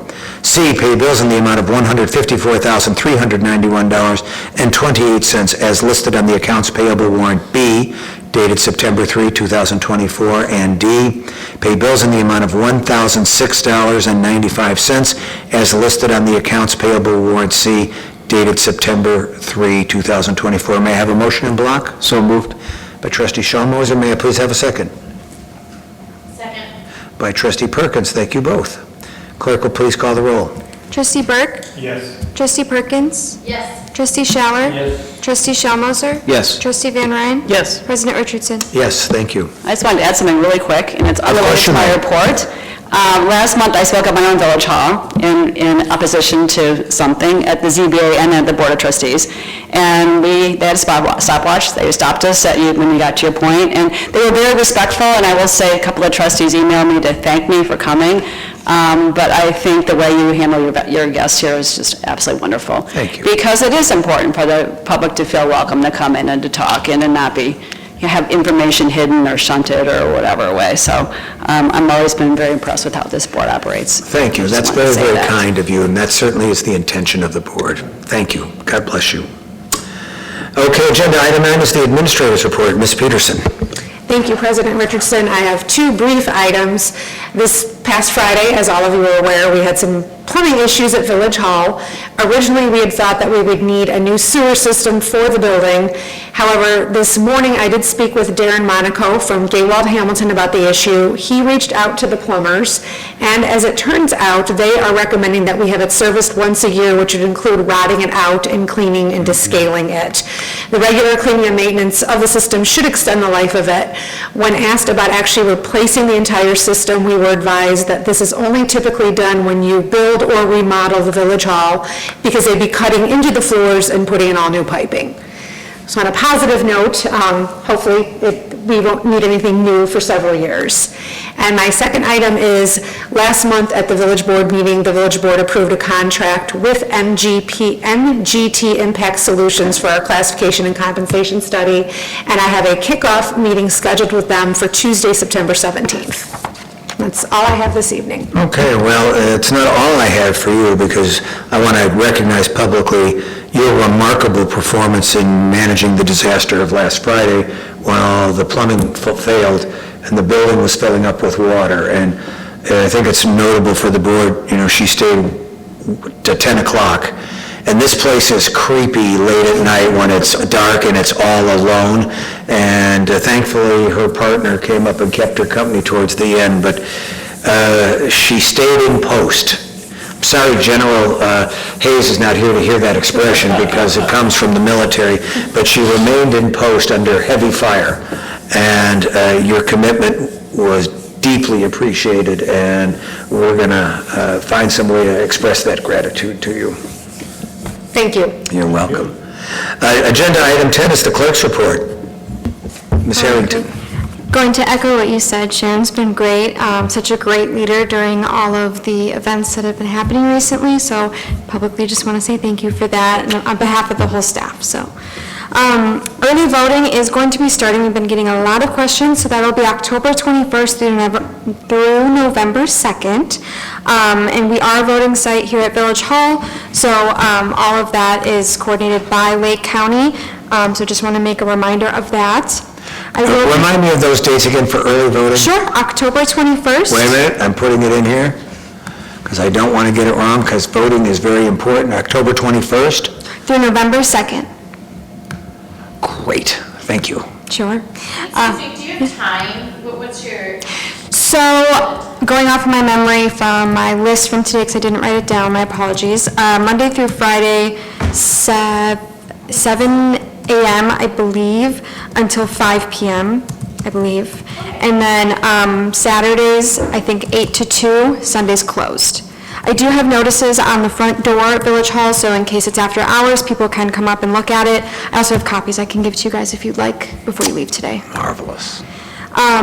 Secondly, I do have an MCI training, so I do appreciate the encouragement to attend those. So that will be in Bloomington, Illinois, from October 6th through the 11th. So I will not be at the next board meeting, but I will see you guys in November. And then I did want to express, we did get a quorum for the next board meeting in October, which will be Monday, October 7th. I will send out an email as well, so that you guys have that in writing and can refer to it, but Monday, October 7th, we'll have the board meeting at 7 p.m. Oh, wonderful, thank you. Perfect. Anything further, Rebecca? Oh, thank you. Questions for the clerk? If not, we'll move to the reports of the standing committees. 11A, Branding and Comms, Trustee Van Ryn. Thank you, President Richardson. I'll keep it brief this evening and focus again on our LinkedIn page. It continues to be a great social media channel for us. I know it is for businesses as well. So we're seeing engagement in the community. We've gained another 3 followers in the last month. And just having a wide variety of content there, from emergency systems to our local entertainment and so on. So thank you all for engaging there. Questions for Trustee Van Ryn? If not, 11B, Econ Development, Trustee Burke. I have no report tonight. Okay. C, External Relations, none this month, but later in September I am attending the Community Leaders of America meeting, which is a group of Republican mayors, and as is my custom, the village does not pay my travel. So no report, but I will report on that next month in terms of things, because they always have great speakers. 11D, Finance, HR, and Admin. In the absence of Trustee Hayes, does the administrator or do the treasurer have any report from Trustee Hayes? I do not. Okay. 11E, Roads and Infrastructure, Trustee Schalmoser. Thank you, President Richardson. Nothing really to report. We've wound down our season's roads, adding the Reclamite application that was done, paid for in the treasurer's report, on to next season. Thank you. Thank you. I have a question. When we do Reclamite, do we notify residents that we're doing it? Yes, we actually notified, we kind of did another repeat. The notification for this, for the last subdivision was over and above 3 notices went out. And then we did this a few weeks ago, another notice was sent out for the Reclamite. Okay, and it just kind of tells them what's happening, what they should and shouldn't do, what the process is. Time frame mostly, like, when to expect, what time, what day, and the duration. Are those sent out by mail, you mean? Or how do we do that? I can jump in. Sure. The company that handles the rec limit hand delivers them. Oh, okay. They also sent them to us. Rebecca was able to send them to the HOA presidents that she has their contact info for. We also put it on Facebook and on our website. And it does include information on what you should and shouldn't do, like Right. don't drive on the street during this time frame. But she also did send it to the entire village board as well, so that way all of you were aware of it in case people called you and had questions. I made sure, I was off that day, and I made sure she sent it all to all of you. I'm asking because I was not home when that was recently done in my subdivision. Yes. And I had several emails from people asking me what the heck was going on. Was your street, yeah, because your street was paved last year, your subdivision. So this is the Circle Hill Farm Yes.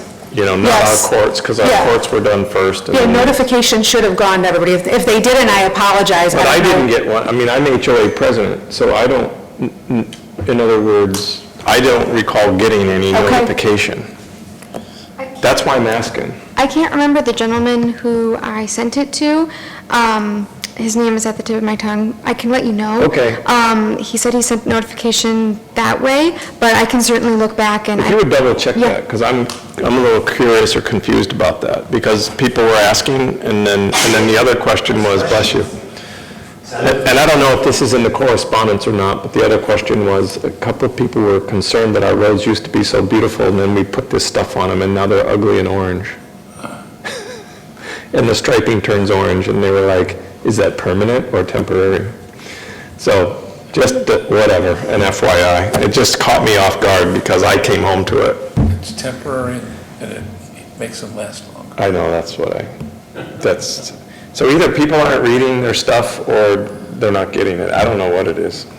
So I can touch base with you, Rebecca, on that, on the communication. Thank you. 11F, Public Safety, Trustee Scheller. Thank you, President Richardson. Well, as we're all well aware, we had a major incident in our area. The Lake County Sheriff's Department, as President Richardson has pointed out, is our police department, and again, in my eyes, we're very fortunate that they are because of the way the situation was handled. We did have a discussion tonight about our own preparedness for this, so perhaps you can give us a report on it and how the Sheriff's Department might help us moving forward. Yes, absolutely. I'll give you a brief synopsis of the incident, and if anybody on the board wants to talk in more detail, I'd be happy to sit down and talk to you about it. But on August 20th, we had a hit-and-run crash that we responded to at approximately 11:55 at 14 and Pepper. The offending vehicle was missing. We later located that vehicle at 12:35 west of that location. It turns out that vehicle had been pursued by a number of different agencies, primarily being Chicago and Illinois State Police, because it believed a homicide suspect was driving that vehicle. So at that point, we requested the assistance of other area police departments to come and help.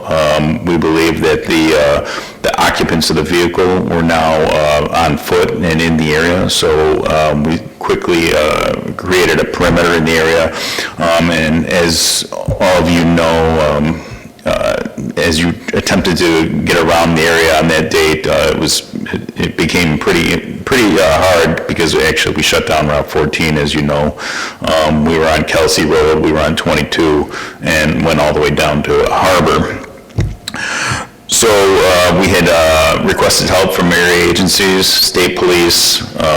We had, I think, close to 20 canine teams in the area. We had, I think, over 10 drone teams from various agencies, all in the area looking for the subject.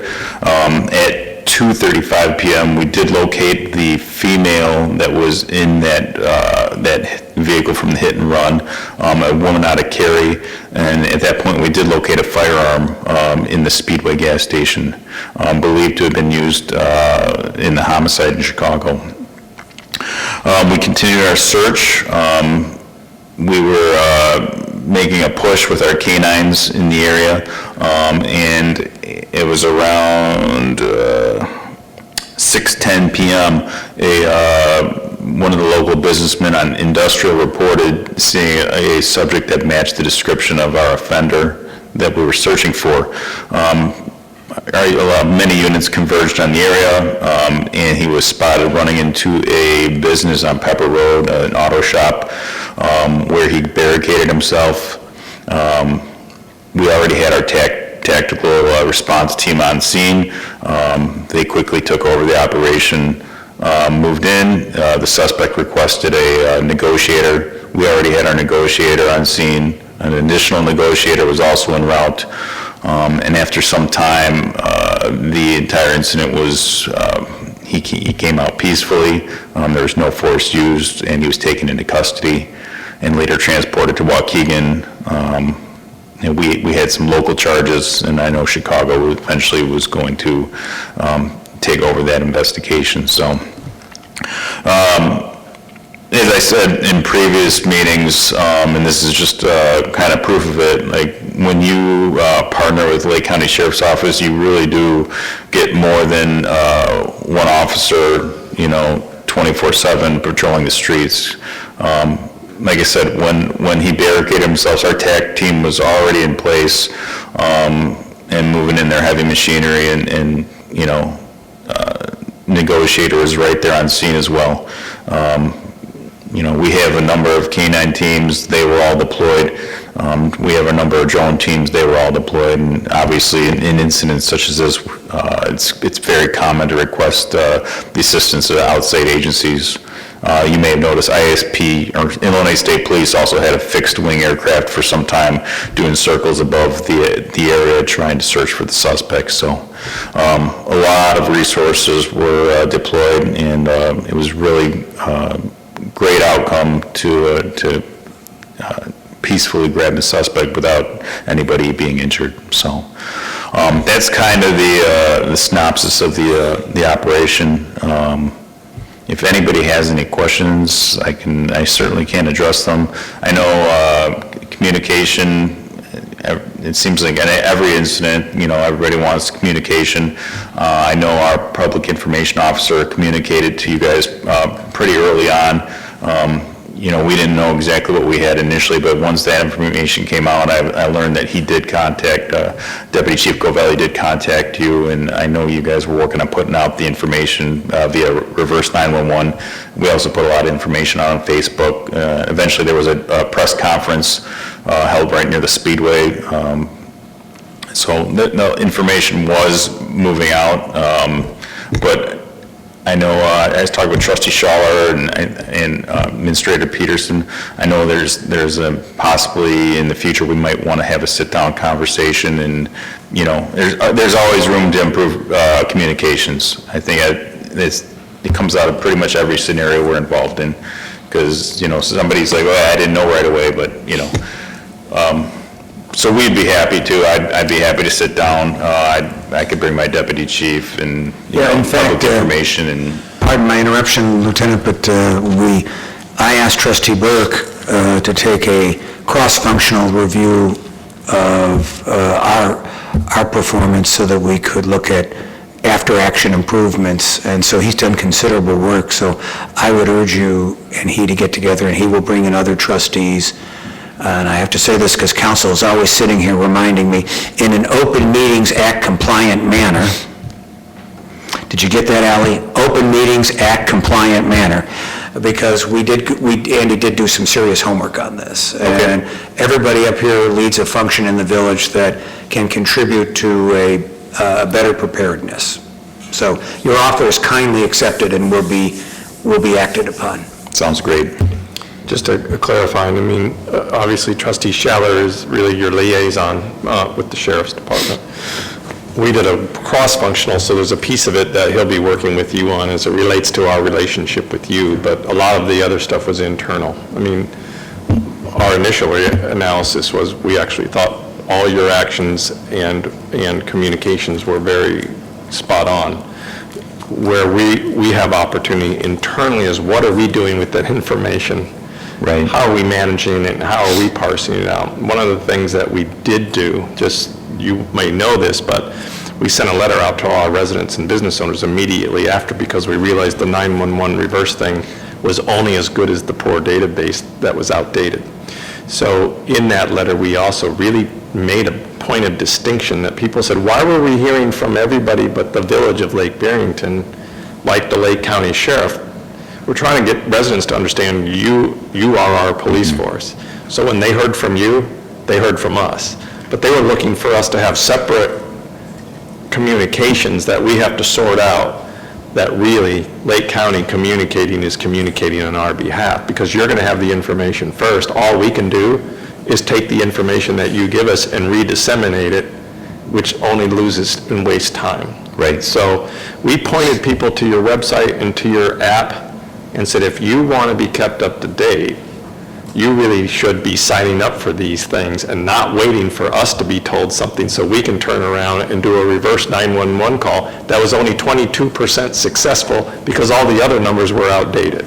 So we have some internal things, and John will come to you to see where they link back up in terms of communication and how we support each other on that. But overall, we were, it was a shock to everybody, so it was a lot of stuff happening all at once. But at the end, we all felt pretty good about the outcome, particularly that it was peacefully resolved, but even in the way that we were able to communicate through it. So more to come on that. Thank you. I guess I did have a specific question for you, because we talked about two people in the car, and, a male and a female. The female was apprehended before the male. But was she really apprehended? Was she being chased? Was she was carrying a weapon, is what you're saying? So what, I wasn't there at that point when she was apprehended, but I don't know who saw her, but she was hiding in the shrubs over by the Speedway. Okay. And I believe they searched the area, or through interview, they found out that the weapon was hidden, I believe, in a garbage can in the Speedway. But at no time, I guess one of my questions is, at no time did we feel like it had never turned into a potential hostage situation, or that any member of the public was in direct danger from these suspects? We didn't get any indication of that. Got it. And so when the person barricaded himself in, there was no one else there that was sort of in harm's way at that point? No, he was alone in that building. It was well after hours for that business. There may have been a worker in there, but there was no... He ran in there. There was no indication that he was looking to take a hostage. Got it. And one other comment, I reached out to several businesses as this was unfolding, particularly retail-facing businesses with customers, Pepper Park Coffee, Onion Pub. They all had very nice things to say. In fact, Pepper Park said, well, there's a police officer or more in our parking lot right now. So, in other words, they weren't sure whether to let people in, let people out. They were not 100% sure what to do, but they were very reassured that they felt better about letting people in and out because your presence in their parking lots, particularly these public, like I said, these retail establishments that you would expect people to come and go. So that was the positive feedback that we got from some of our business owners right in the area, because they were really not sure what to do. And we couldn't really tell them what to do. Meaning they were saying, should we close? Should we let our employees go home? Should we let customers come in? That was probably the only other thing. It's hard to advise people. We're just saying, you just have to use discretion and caution and figure out what's best for you, I guess. I'll just say that in the future, if an operation like this ever occurs again, you're more than welcome to send a representative from Lake Barrington to, come to the command center and get information directly from our staff. Right. So, obviously there'd be certain information that they may not want you present for, but obviously to be there right in the middle of it, you would have an opportunity to ask questions. I wasn't on the scene until after 4 o'clock, so, I didn't have all the answers, and, I was very happy that Deputy Chief Covelli had already reached out, and he was already on scene, and, just to have that information flow, but, it's your village, so. Okay, well, thank you, appreciate it. More to come on that. Thank you. Yeah, as part of the emergency plan too, usually a mobile command center is set up as part of that whole process, and Lake County is now fortunate they do have a very mobile, brand-new command center, which was on site during that. So it'd be good to have someone under such instances designated for contact to be part of that, whether it's the village president or administrator or somebody, to be part of that. So, Yeah, I think the real key is that we don't want to duplicate efforts, and we don't want to get in the way, and we don't want to create confusion. We have to really sort out, like, how do we really want communication to flow? And even an example of a Pepper Park Coffee, say, calling you and saying, what am I supposed to do? Well, I don't know that Sharon's really in a position to say, lock your doors and hide in the back room, right? Like, that's not her discretion, that's not counsel she should give. She's not trained and qualified. So if someone would call and ask that question, it kind of comes down to, well, I don't exactly know how I would advise that if they're calling us and looking for help, right, in that situation.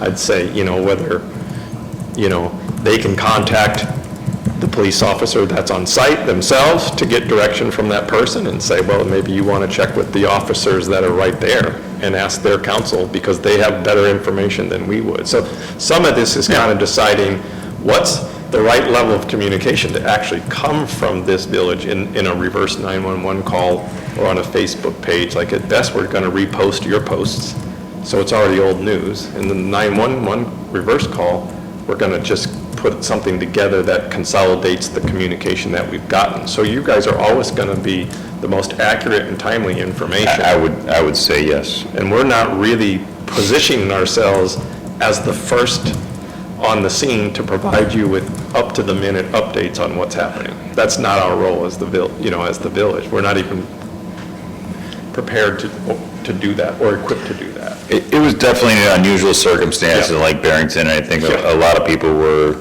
maybe a little shocked that it was occurring in their village, but I think overall, I don't have anything to, it went well, very well.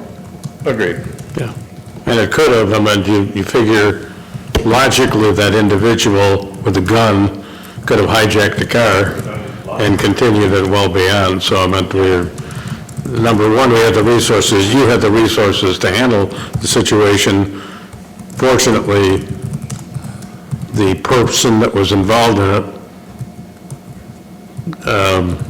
made things work out as well as could be expected. So, but it was a good lesson all the way around. Now, it's like having a tabletop exercise in emergency management. In real time. So and we learn from it and we'll profit from it moving forward, but we appreciate it. Yeah, and the key is we're just going to agree to share information. Yeah, As we do our own internal and see what we could do differently and better, where it connects and relates to you, we'll let you know, and vice versa. Whenever you want to sit down, we're always happy to, share information and see where we can improve. Much appreciated, and convey our thanks to the entire department for the effort. So, good job well done. God bless you. Yeah. Molassa Lake County Sheriff's Department report as far as the Barrington Countryside Fire Protection District.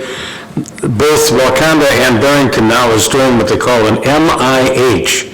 It's a mobile integrated healthcare operation in which they treat without transport.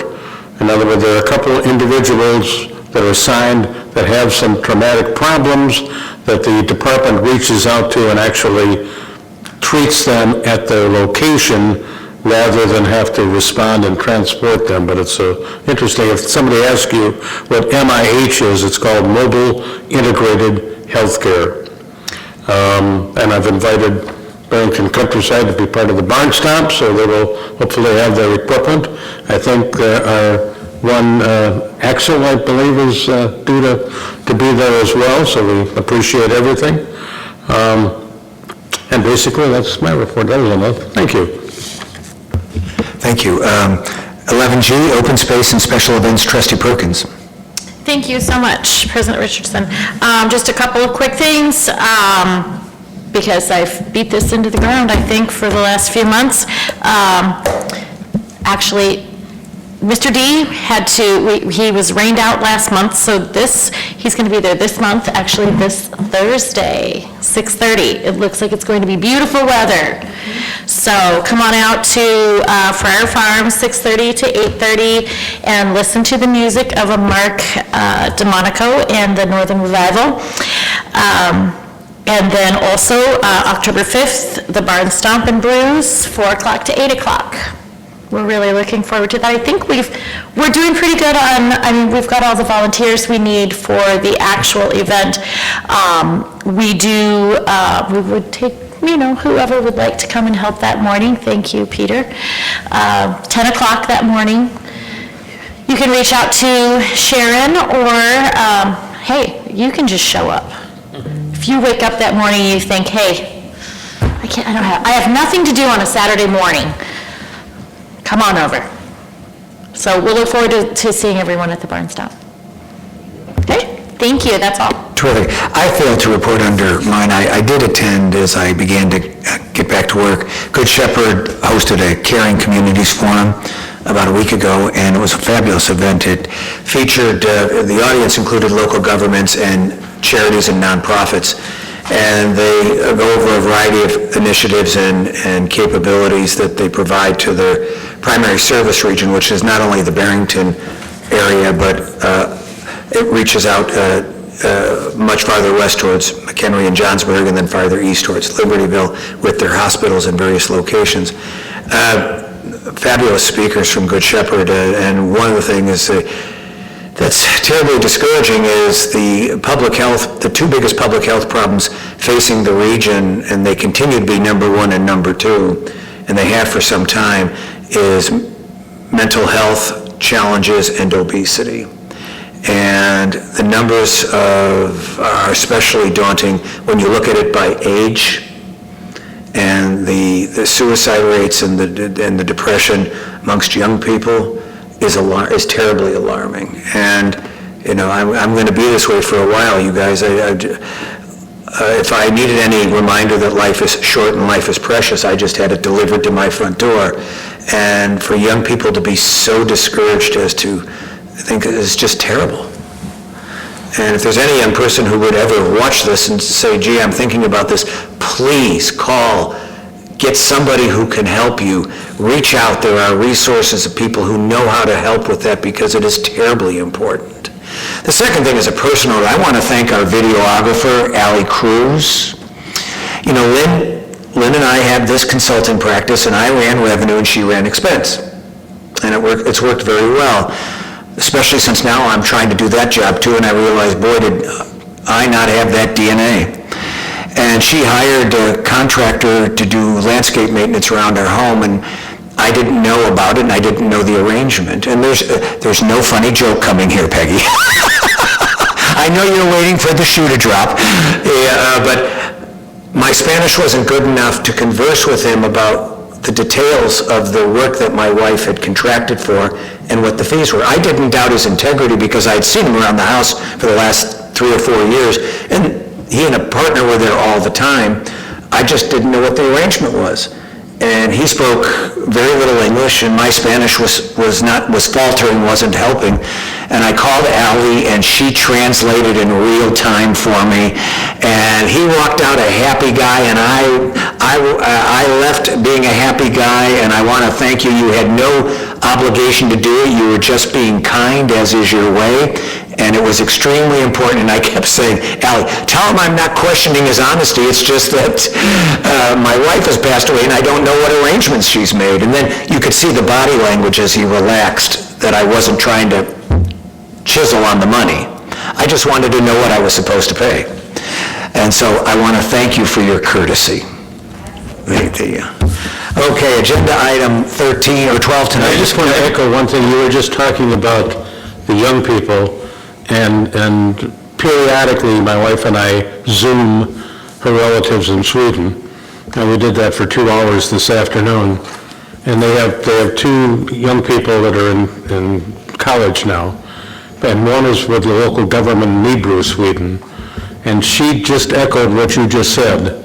The attitude of young people is depressing. They just have a horrible outlook at what life moving forward is going to be. So much so that they don't want to have a family because they don't want to raise children that they think are going to be in a society that is, so what a shame that really is, but it's not just a local problem, it's a universal problem. It's amazing. I just want to correct the record on something. Oh, I'm sorry, please. No, that we were talking about on the Reclamite. I did have an email from you, thank you. What I do need is to follow up with you, because I wasn't sure if that was an FYI to me as a trustee, whether that was sent to me as the HOA president, asking to communicate that, so I just need to double check with you on that.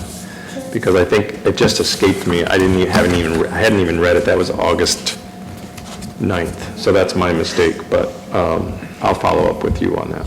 Thank you.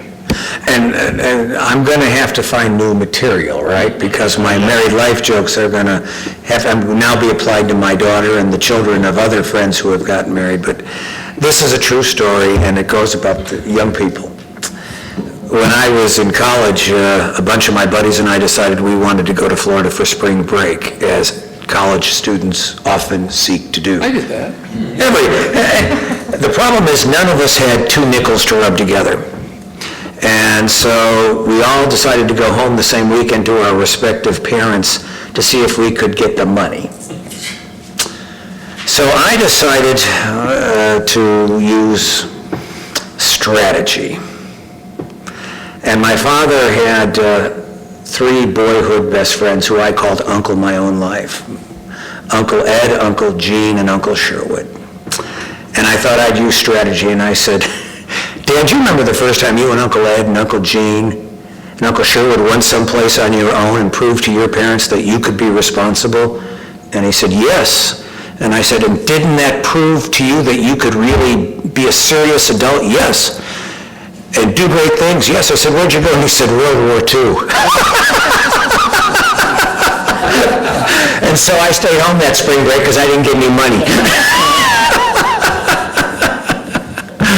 Okay, agenda item 12, there is no old business. We've covered 13A previously. 14, no resolutions. 15, no new business. 16, second opportunity in the agenda for the public to address the village board. None seeking recognition.